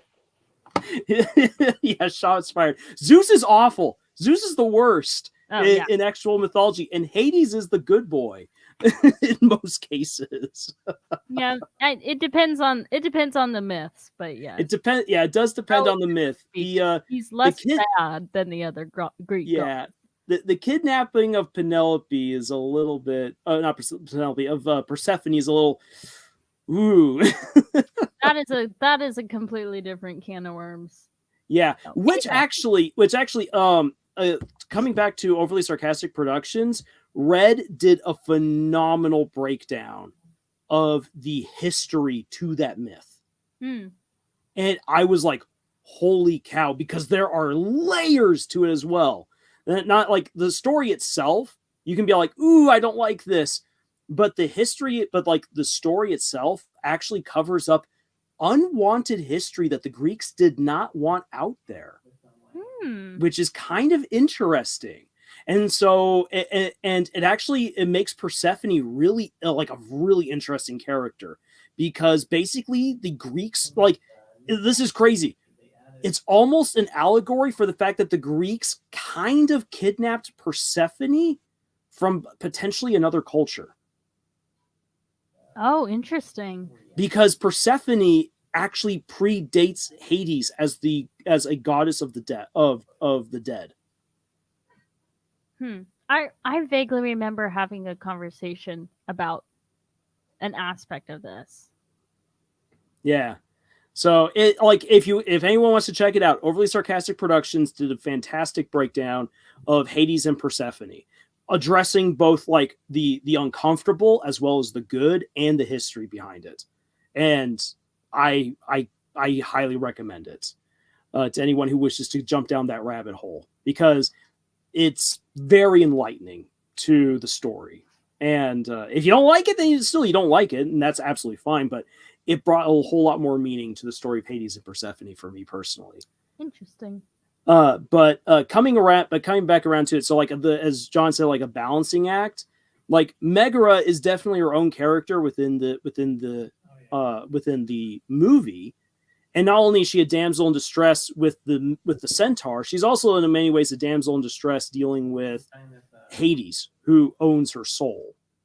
Hercules, of course, being the hero, and then Hades being the guy who's really, really trying to overthrow the gods, and his one Achilles heel, as it were, is Hercules. And so you get that really neat dynamic between the three of them, even though Hades does not confront Hercules until the very end. And so let's see here. I'm going to pop around to this, because if anyone didn't realize just how much of a spoof this was, then this, I think, is the moment where you begin to realize, like, this movie is not your typical Hercules story. Keep moving, Junior. So, boom, like, I'm here to save the damsel in distress. Keep moving, Junior. Oh. Just takes the wind right out of his sails. Yeah, and look at that face. Like, the animation is amazing for this movie. Oh, it's so good. Lady. Aren't you a damsel in distress? Just if the hero needs to ask. So again, balancing and everything for this right here. I like this because this also helps to humanize Hercules, because Hercules is OP, and this comes around to like the trope of OP characters, overpowered. Mm-hmm. There's no personality behind them, but there's so much personality to Hercules, and that's real and relatable. Yeah, he's a good example of that. And then Meg's response right here. I'm in distress. I can handle this. Have a nice day. So I love that she says it with like the customer service voice. Have a nice day. Yep. Yeah, and that she doesn't even want to be saved. Like, and that's kind of like the cool twist later on, is that there was a reason for this. It's all part of Hades' plan. Right. None of this was planned for. This is all bad. what he's doing right here. And so it's fun. It takes the damsel in distress trope and just flips it on its head. Stellar example. Yeah. So again, that's one of the reasons why I really do like this particular trope. But if it's done creatively, if you know what you're getting yourself into, and you're not just simply like, I need my characters to get together, and I really want this beautiful woman to be with this hot hunky man. There's so many better ways of doing it. Oh, there's so many better ways of getting that to happen without needing to do a damsel in distress. But do it well, do it creatively, and you can do a whole lot of really cool things with this trope. But it's a trope that you need to know the dangers with it, because it's so easy to blunder with it. And if you blunder with it, again, this is not a well accepted trope in this day and age. And I fully realize that. I think the thing is, without getting on a soapbox, I think it just can easily be done very poorly. Mm-hmm.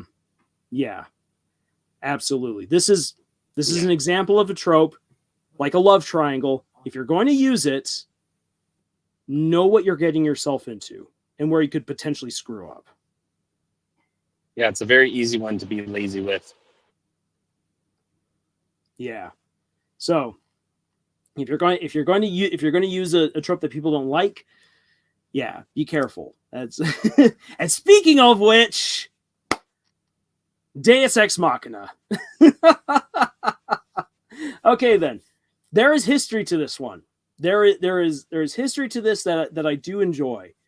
So Deus Ex Machina as a trope is that a divine or contrived solution will fix everything and make sure that the story ends quote unquote right. So everyone's happy, nothing bad ever happens.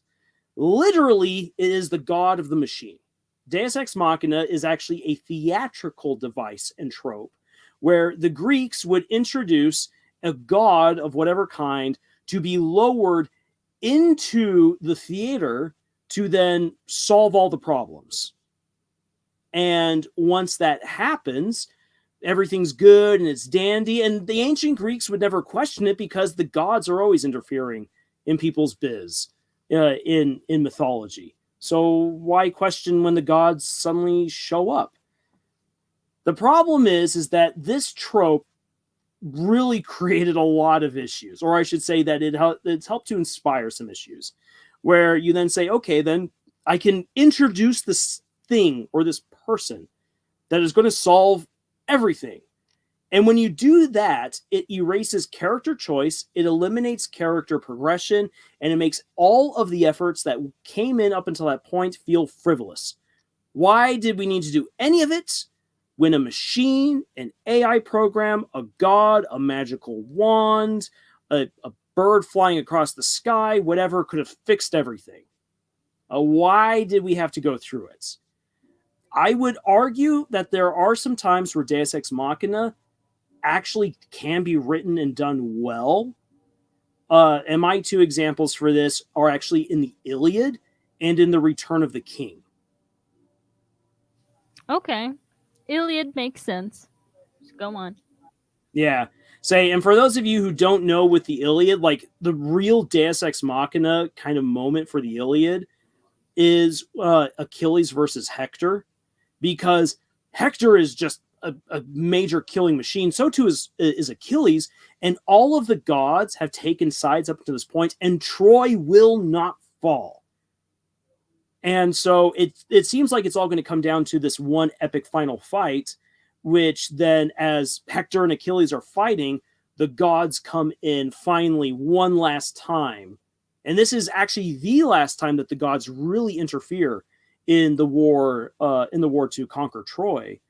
This is the last time that they really get involved. And it is that the gods do everything possible to ensure that Hector will lose the fight.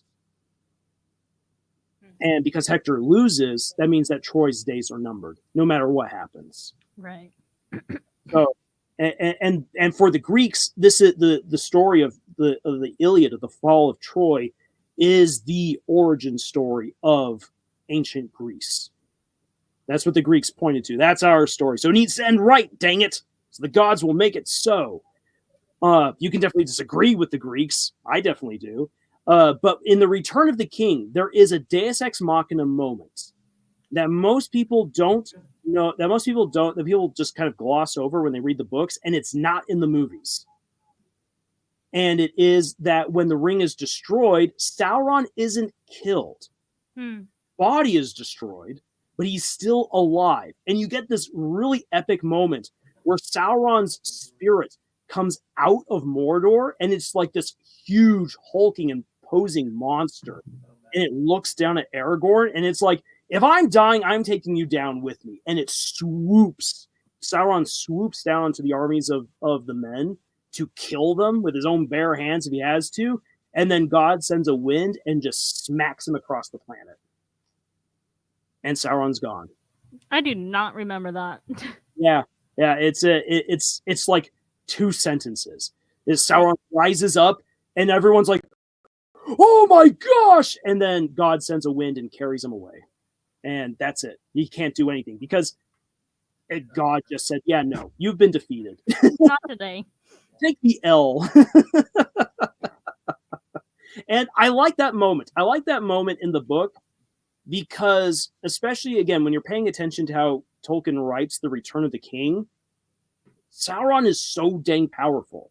Yeah. The ring could only have ever been destroyed by accident. Sauron was way too clever. He is way too strong. He crushes the light of heaven inside of Mount Doom. It is such an intense moment. And so Tolkien, I would argue rather cleverly, is like, yeah, you don't just simply kill the ultimate evil by tossing a ring into the fire. That's stupid. Mm-hmm. That's one part of beating him. But by doing that, God now can come in and say, look, you have all done very well, my children. Whack. There goes the devil. And that was part of Tolkien's own personal philosophy. That was how he built up the world and the big baddie. And so it works out. Is it a Deus Ex Machina? It absolutely is. Interesting. I think this is a trope that I don't know, I just kind of struggle with in terms of how do you make it less tropey? You know, how do you make it work in a story? I think this is one of those big ones that I don't even deal with because I think it's hard to work with. Yeah. Well, and here's the question. Does a Deus Ex Machina have to include, like, the presence of a god? Like, is it specifically this god came out of nowhere and fixed all of our issues, now we're done? Or can it be anything that just kind of comes out of nowhere and fixes all the issues? It can be anything. The movie The Last Samurai has a Deus Ex Machina moment, and the Deus Ex Machina is the honor of the samurai. So that the samurai all get obliterated in the final charge, and Tom Cruise is supposed to die. The only reason why Tom Cruise doesn't get killed is because the Japanese soldiers on the other side of the Gatling guns are all like, that is the most honorable thing I've ever seen, and so they all show honor to Tom Cruise and whoever's left alive, and they say, we will spare you because that was the most honorable thing you could have done. Gotcha. So and it's like that makes no sense. Like, really, like in traditional Japan, they'd be like, that's honorable. Now let me put a sword through your face. Sorry, I spoke over you two. I was going to say, just don't think about it too much. Yeah, don't think about it.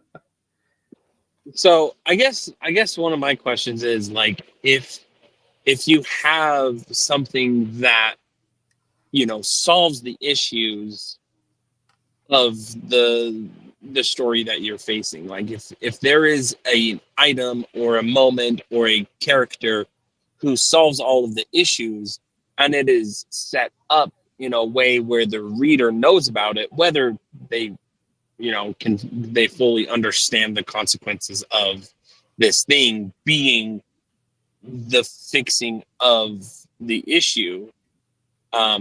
If it is set up, is it still a Deus Ex Machina? The question.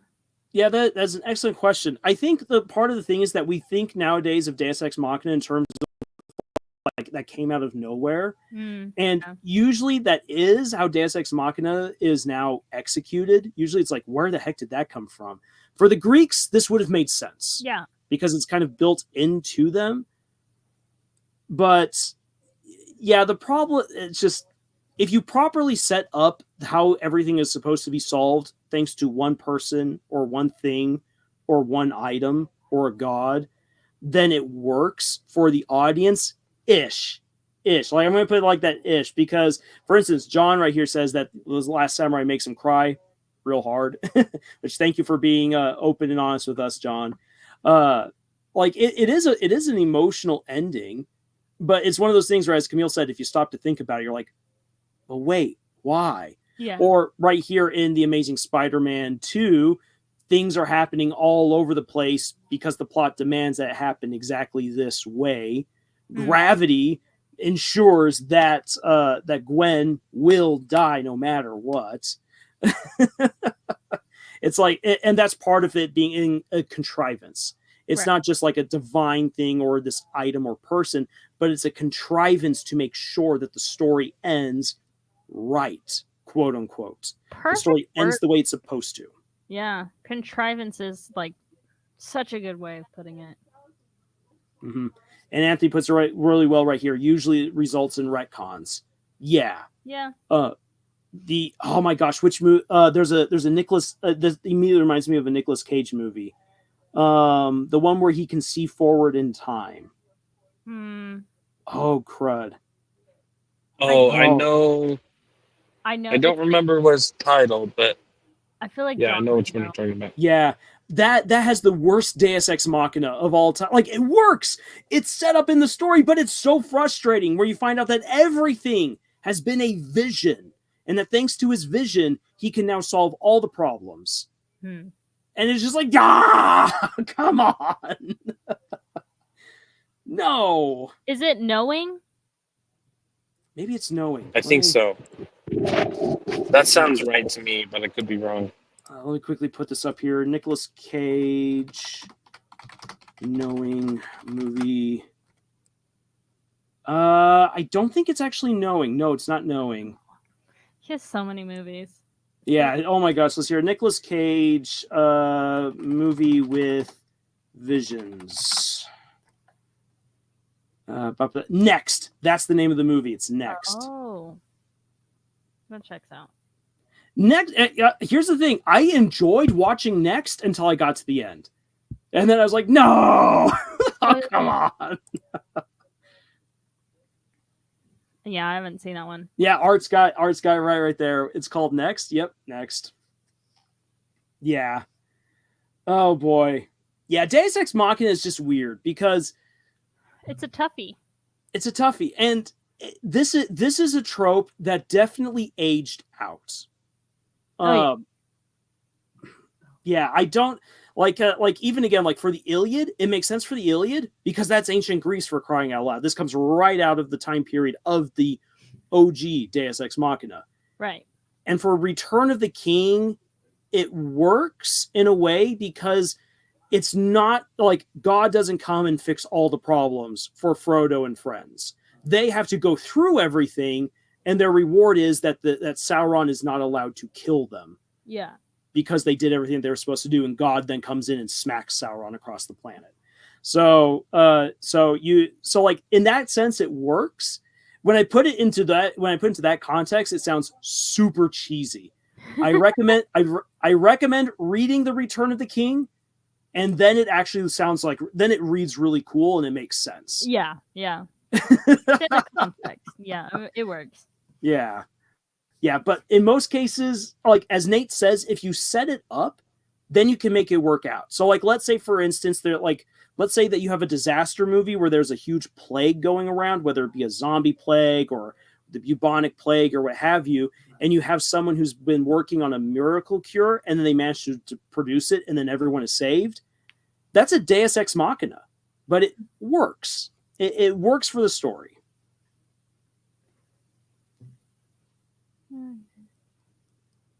Yes, I would concur with that statement about Nicolas Cage. And I would agree with you, Lars. That's great. Nicolas Cage is anything you want him to be. He is such a versatile actor. And the thing is that he's great when he actually cares about the movie. Otherwise, it's just... He's so silly. Otherwise, he's the silliest. Yes, he absolutely is. Okay. So let's see here. We've got one last slide to go. That's it for the tropes that we got from Discord. But there were a couple of tropes that were presented way earlier on. And just because we've already been going for nearly 2 hours and we'll want to wrap up here, we'll try to keep these short and simple. If you guys want to dive more into this in the future, into some of these, then absolutely we can talk about them at length later. Oh, sorry, Dorcas. I actually missed this comment right here. I've been thinking about analyzing the damsel in distress trope from the lens of the damsel by making a sympathetic character who has reasons for not fighting against the villain for justifiable reasons. That's interesting, Dorcas. I'd like to hear more about that. But let's hear. So we had the Gary Stew, or Mary Sue is also how it's normally used. The Mary Sue trope, and also the mascot character. I think those were the two that we said I said that I would put a pin in. So I think those are just the only That two. sounds right. Yeah, so I'll start off actually with the mascot character. I feel like this is more of an anime trope than anything else. Yeah, what does it mean exactly? I'm not. So you have a character who exists to be the face of the party. And you could almost call Scooby-Doo that, but Scooby-Doo is such a part of everything that happens in every Scooby-Doo story that he's not the mascot. He's one of the main characters. So it's usually a character who's just like, hey, I'm here to be the face. Let's see here. In One Piece, there's a little deer character. I always see them everywhere. I have no idea what their role is in the story at all. I've never seen it. I'm not. Yeah. So let's hear. I'm trying to think because it really is more of an anime issue than anything else. I think that the companion character could also kind of slot into a similar role. You know, where you see like, what was that ice? The One Piece fans it's are going to icy outside. No, sorry. But like the companion character, you know, can act almost like a can kind of act as like a mascot. But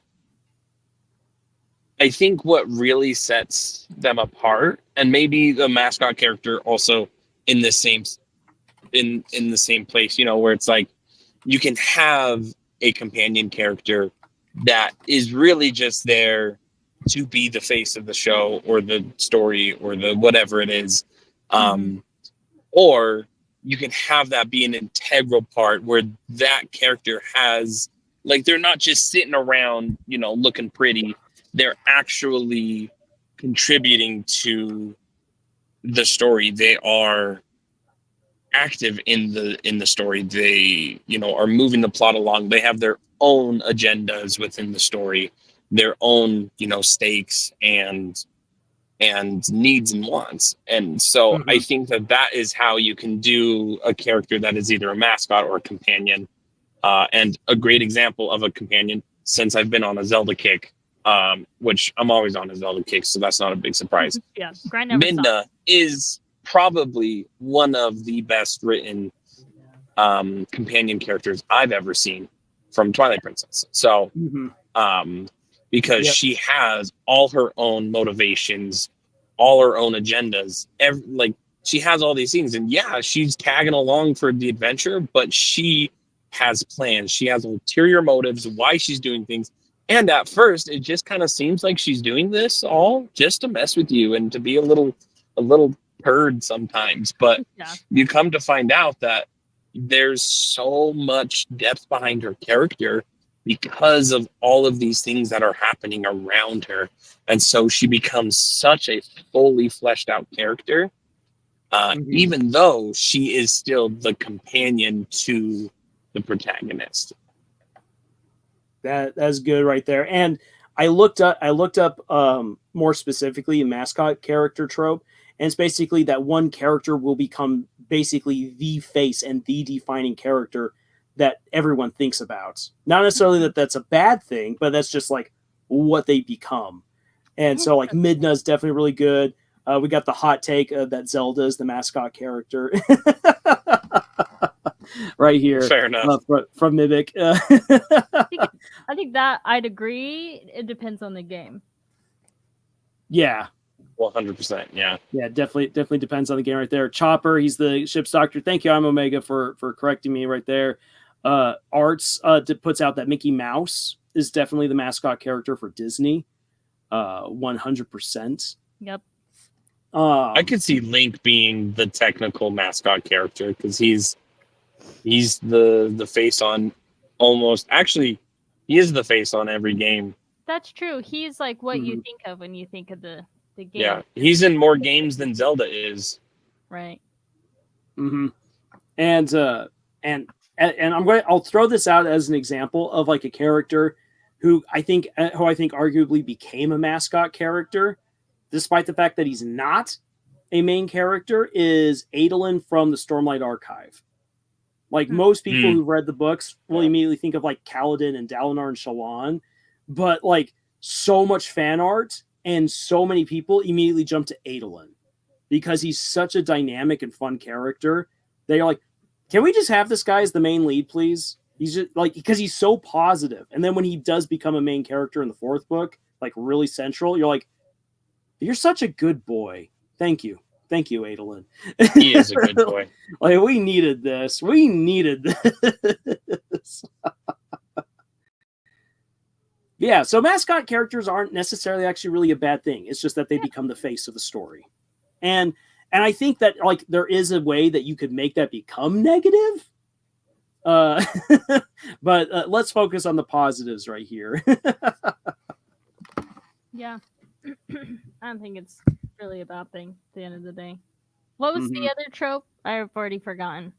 Mary Sue. Oh yeah, Mary Sue, Gary Steele. The dreaded Mary Sue, which was brought up with Anakin being a Mary Sue, or in this case a Gary Sue, since it's a guy. So first off, so again, Overly Sarcastic Productions did a fantastic breakdown of the history behind Mary Sue's. Effectively, as far as anyone knows, it began with a fan fiction that was published in a sci-fi magazine of a girl who wrote herself into a fanfic of Star Trek as Ensign Mary Sue. And everything went really, really well for her because that's the story that she wanted to tell. Yeah. Self-inserts aren't bad. Dangerous. Yeah, it depends. Sherlock Holmes is one of my favorite self-inserts for Sir Arthur Conan Doyle. There's nothing wrong with a self-insert that's kept to yourself. Yeah. Yeah, if no one can tell that it's you, then you've done it right. Yep. So Or just don't share it. Yeah. Yeah, And just you're don't fine. share it. Yeah, just don't share it. So self-inserts, that's another trope we can talk about another time. We won't really get into it tonight, but that's actually what birthed the Mary Sue trope, was that it was a self-insert character who was written to be perfect and that everything in the story worked out for her. It became very popular because a lot of people wanted to put themselves into other stories, or at least create a surrogate character for themselves who could go on the perfect adventures that they wanted to go on within someone else's story. And it then just became, it continued to evolve into all of these various kinds of Sues and Stews. From the fanfic, the Harry Potter fanfic, My Immortal, Ebony Dementia Ravenwood, what's her bucket? Is a Mary Sue. The fifth champion. I was gonna say, you can't forget. Shoot, what was her name? Oh no! Oh, we got to go back. The fifth champ. It's gonna be so confusing for so many people. Oh my gosh, I really want us to go back and. We need to do a re-epic reading of that because I Yeah. genuinely have forgotten almost everything in that story. So Okay. to put some context, while should I put context or should we just leave them hanging on this? I say just leave it. Okay. Okay. Yeah. No context then. No Oh my Context will gosh. be provided on a later date. Yeah. Oh my gosh. It is the worst name ever. Okay. Jenny Vivana von Hufflegriff Slitherdor. That's right. That's your Mary. There it is. There we go. Genevieve Ivanov on Hufflegriff Slither She is a Mary Sue that we once wrote. Oh my gosh, is this story She's insane. the heir of all four Hogwarts houses. So there you go. That's how you know she's a Mary Sue. But to bring it back, I'm gonna anchor us because I'm tired and it's after 11 for me. Okay, yeah. With Anakin like falling under the Gary Stu thing, or does he not? Specifically within that context of the history of a Mary Sue being someone who everything goes right for them, I would say no, he does not fit in that. There's what Anakin falls under is he falls under the fated one or the chosen one. Totally. That is his. Anakin, and a Mary Sue can still suffer, but be a Mary Sue because everything always works out for them in the end. Right. For Anakin, it doesn't happen. A lot of people are like, he's not a Mary Sue because he has to work to gain his powers. Anakin is already ridiculously powerful. Right. His journey is learning how to use his powers, and we then get to see him fall and become a villain. Right. And so that's more important. Mm-hmm. And that's the whole thing. It's like if Anakin didn't fall to the dark side and remained a good guy, then yes, I think he would be a Mary Sue character, but that's not the point of his character. The point of his character is to show how he becomes Darth Vader. Like that's the whole gist of it. So it doesn't really matter, in my opinion, like how powerful he is or not, or how things work out for him, because his whole character is to portray how he regresses over time and is fated to become a bad guy. Mm-hmm. And one of the best ways to avoid a Mary Sue, because there's really no good way of writing a Mary Sue unless the Mary Sue is kind of the joke. Like you can do a jokey Mary Sue, you're poking fun at it. Totally. Then it can actually be kind of fun. But like if you're trying to write a more serious story or a story where you want character development, you can't have a Mary Sue. A Mary Sue is antithetical to the idea of a character arc. Yes.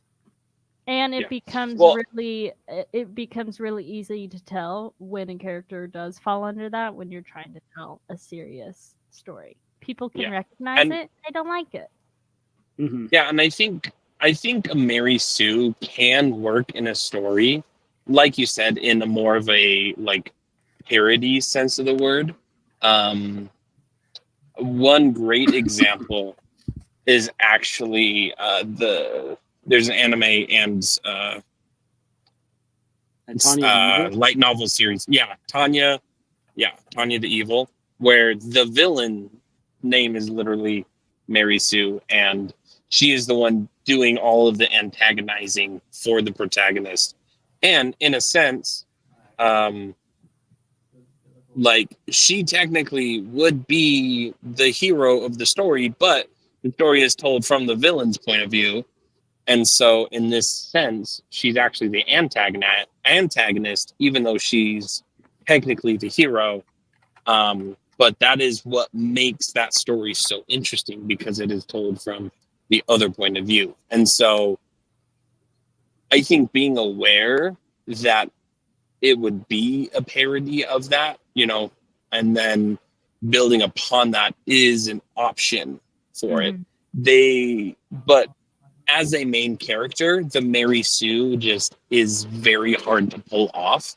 But as a side character or as an antagonist or some other like character archetype, the Mary Sue could potentially work better in. Mm-hmm. I see that. So again, knowing how to use these tropes, because there are situations in which you can use them. The dreaded Mary Sue and the dreaded Deus Ex Machina and the dreaded love triangle, the dreaded damsel in distress. If you can get creative and have some fun. And I would also recommend talk it through with other people to get their feedback. because sometimes you feel like you have a really great idea, and then sometimes it turns out really bad. Get feedback, get creative, and you can do some interesting things with some of these more disliked tropes. But yeah, Mary Sue is definitely something I would not go out of my way to try to do unless I was writing a parody. Yeah, agreed. All right, so let's bring this on home because Camille's got it. Because Camille's got to rest. I'm snoozing. Nathan, how's the drive going along for you? The drive's actually been okay. We hit some pretty spooky patches where we couldn't tell if it was just water or ice. It's definitely cold enough to be ice. But so far so good. I am gonna be taking over driving here pretty soon. But I did want to share. I was actually, as we've been talking, I thought of a really good example of a book that actually incorporates a lot of the tropes we talked about here and does it very well. And it is called The Kings of the Wild, spelt with a Y. Phenomenal book. And if Scoot is on the chat with me, he can probably attest to it. We actually read it for our boys book club this month, and I finished it pretty recently, so it's still kind of on my mind. But a great example of damsel in distress, because the whole story kicks off with this father trying to find her daughter, who has just ran into the wild because she thinks she's a mercenary now. And so it kicks that off. There's now I got to think of some of the other tropes we talked about. Anyway, there's a bunch of tropes, and that story is very much it kind of takes a lot of tropes and it reads like a D&D campaign that is ran by a bunch of old cynical dudes, right? Which is just such a great time. Fair warning, there is quite a bit of language in it, but it is such a fun read. Highly recommend it for anybody who wants to see like kind of how you can make a parody of a lot of these tropes. Because they're all just old, experienced, retired adventurers that are being called back to the adventure one more time and realizing that they're all out of their element. You know, they're all too old to be doing this. And the world has kind of moved on from them, and it's not quite the same as it was back when they adventured. So it's a great read. That's what I would recommend. And I think it's a great story that you can kind of break down some of these tropes and see how you can flip these tropes around and give them some substance. Yeah, that was a good recommendation right there. You guys want to go check that out. So we'll wrap it up here. That's an effing owl bear. Oh my gosh, put that on a shirt. So here's your writing challenge. Look up a trope that people say that they hate and come up with a fun way to use it, twist it, or subvert it. See what you can do with that. It doesn't need to be something that's attached to one of your own stories. This is just kind of like just a neat little writing exercise.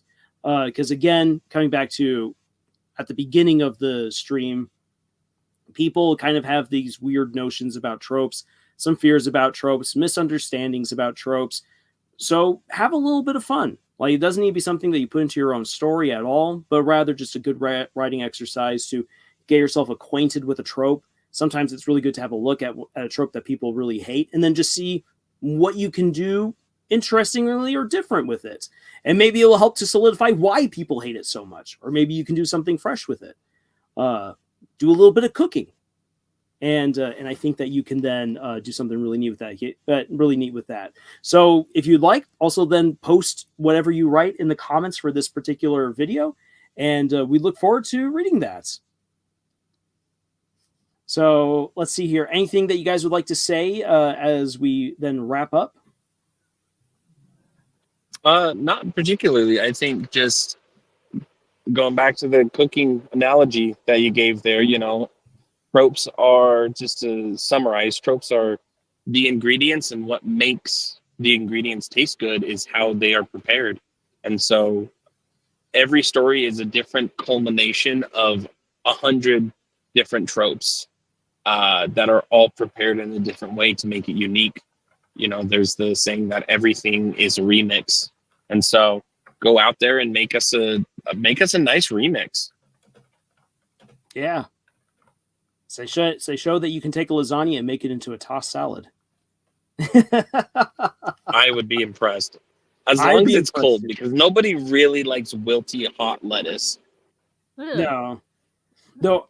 Though real quick on kind of thinking about that, I recently had one of the most interesting lasagnas of all time, because it did not look like a lasagna at first, and it was made with different noodles, no massive flat noodles. And somehow my aunt managed to perfectly layer all of the different elements. So like once you started tearing into it, it fell apart, but you could see all the necessary layers, and it was so tasty. Oh, it was so good. See, that's a perfect example of her being a chef and making it her own. We've come full circle. We have come full circle. And to really bring us full circle, just remember that next week, next Friday, we will be doing the character creation with Zaza. So we will be prepping ourselves for that this upcoming week. And definitely come with, we're not going to overburden our friend with a ton of writing, with a ton of drawing requests. If that's something that you really like, Zaza's style, then we'll then have links that will allow you to connect with them in order to talk more about art, or even do commissions if you really like Zaza's style and you would like to see maybe your own characters brought to life in their particular with their particular art style. But come if you will with an idea for how you would like a certain character maybe to start coming to life, what kinds of descriptions you would give, or if you are having a really hard time, you're like, I actually don't know how to imagine a character. Bring your questions, as hard or as weird or as vague as they are. Please bring them, and we will discuss them and see if we can help you get the answers that you need to start bringing your characters to life, whether that be in prose or drawn out on a page. And that's that. That is that. This stream is like lasagna. Yes, it is. Messy and tasty. Rolex says tropes are the spice in the kitchen. Some people are like Gordon Ramsay and can make delicious meals, while other people should not be in the kitchen. I'm looking at you, Payne and McKay. I know what that is. I have no. And there's nothing wrong with a simple, good bowl of mac and cheese. You don't have to have the most extravagant meal with the fanciest of herbs to make it good. It can be something simple, and that's okay too. Yeah, absolutely. There's a lot of really great books out there and great movies and great shows that don't do anything particularly new at all, but they're just fun. And that's one of the reasons why, again, coming back to something I said earlier, like you can use the Marvel formula and make a great story. Mm-hmm. There's nothing like people rat on the Marvel formula, and I think we can rat on it because it's been overused by Marvel. But there's no denying that they made some great movies. Sure. Yeah. So, yeah. Again, my tropes are there to help you write your story the best that it can be, and that's what you got to focus on. Don't get your head stuck too much in the tropes. Focus on creating a great story. And in the editing process and sharing with other people, receiving and utilizing feedback, you will learn more about what you can do to make your story better. You'll better understand the tropes that you're using, and you'll make it great. I have full confidence in you. So, with that being said, everyone, thank you so much for being here. I think actually this might be the one stream where we've had the most people sticking through with us really up until the very end. So, thanks a lot. Nice work. Yeah, Anthony's absolutely right. This was a great time. Just got called. I'm sorry. I totally just spoke over you, Lars. I didn't hear what you said. I'm gonna head out though. So thanks for having me on. I look forward to joining you guys next week too. Yeah. Oh, yeah. So excited. We're gonna have we're gonna have a lot of people there for this. So, whoo, yeah. Next week, next Friday, it's gonna be fun. Yeah, we're excited. I hope everyone has a great night, and we'll bring this to a close. So, Woohoo! until the next time, everyone. Thank you so much for joining us on this incredible adventure that we call writing. If you're looking for any more insights, reviews, analyses, and the likes, please check out our other videos here on our channel. And if you'd like to check out the books that we've written, links for them are in the description for this video and for all other videos. And until the next time, y'all, choose. Bye. Later, skaters.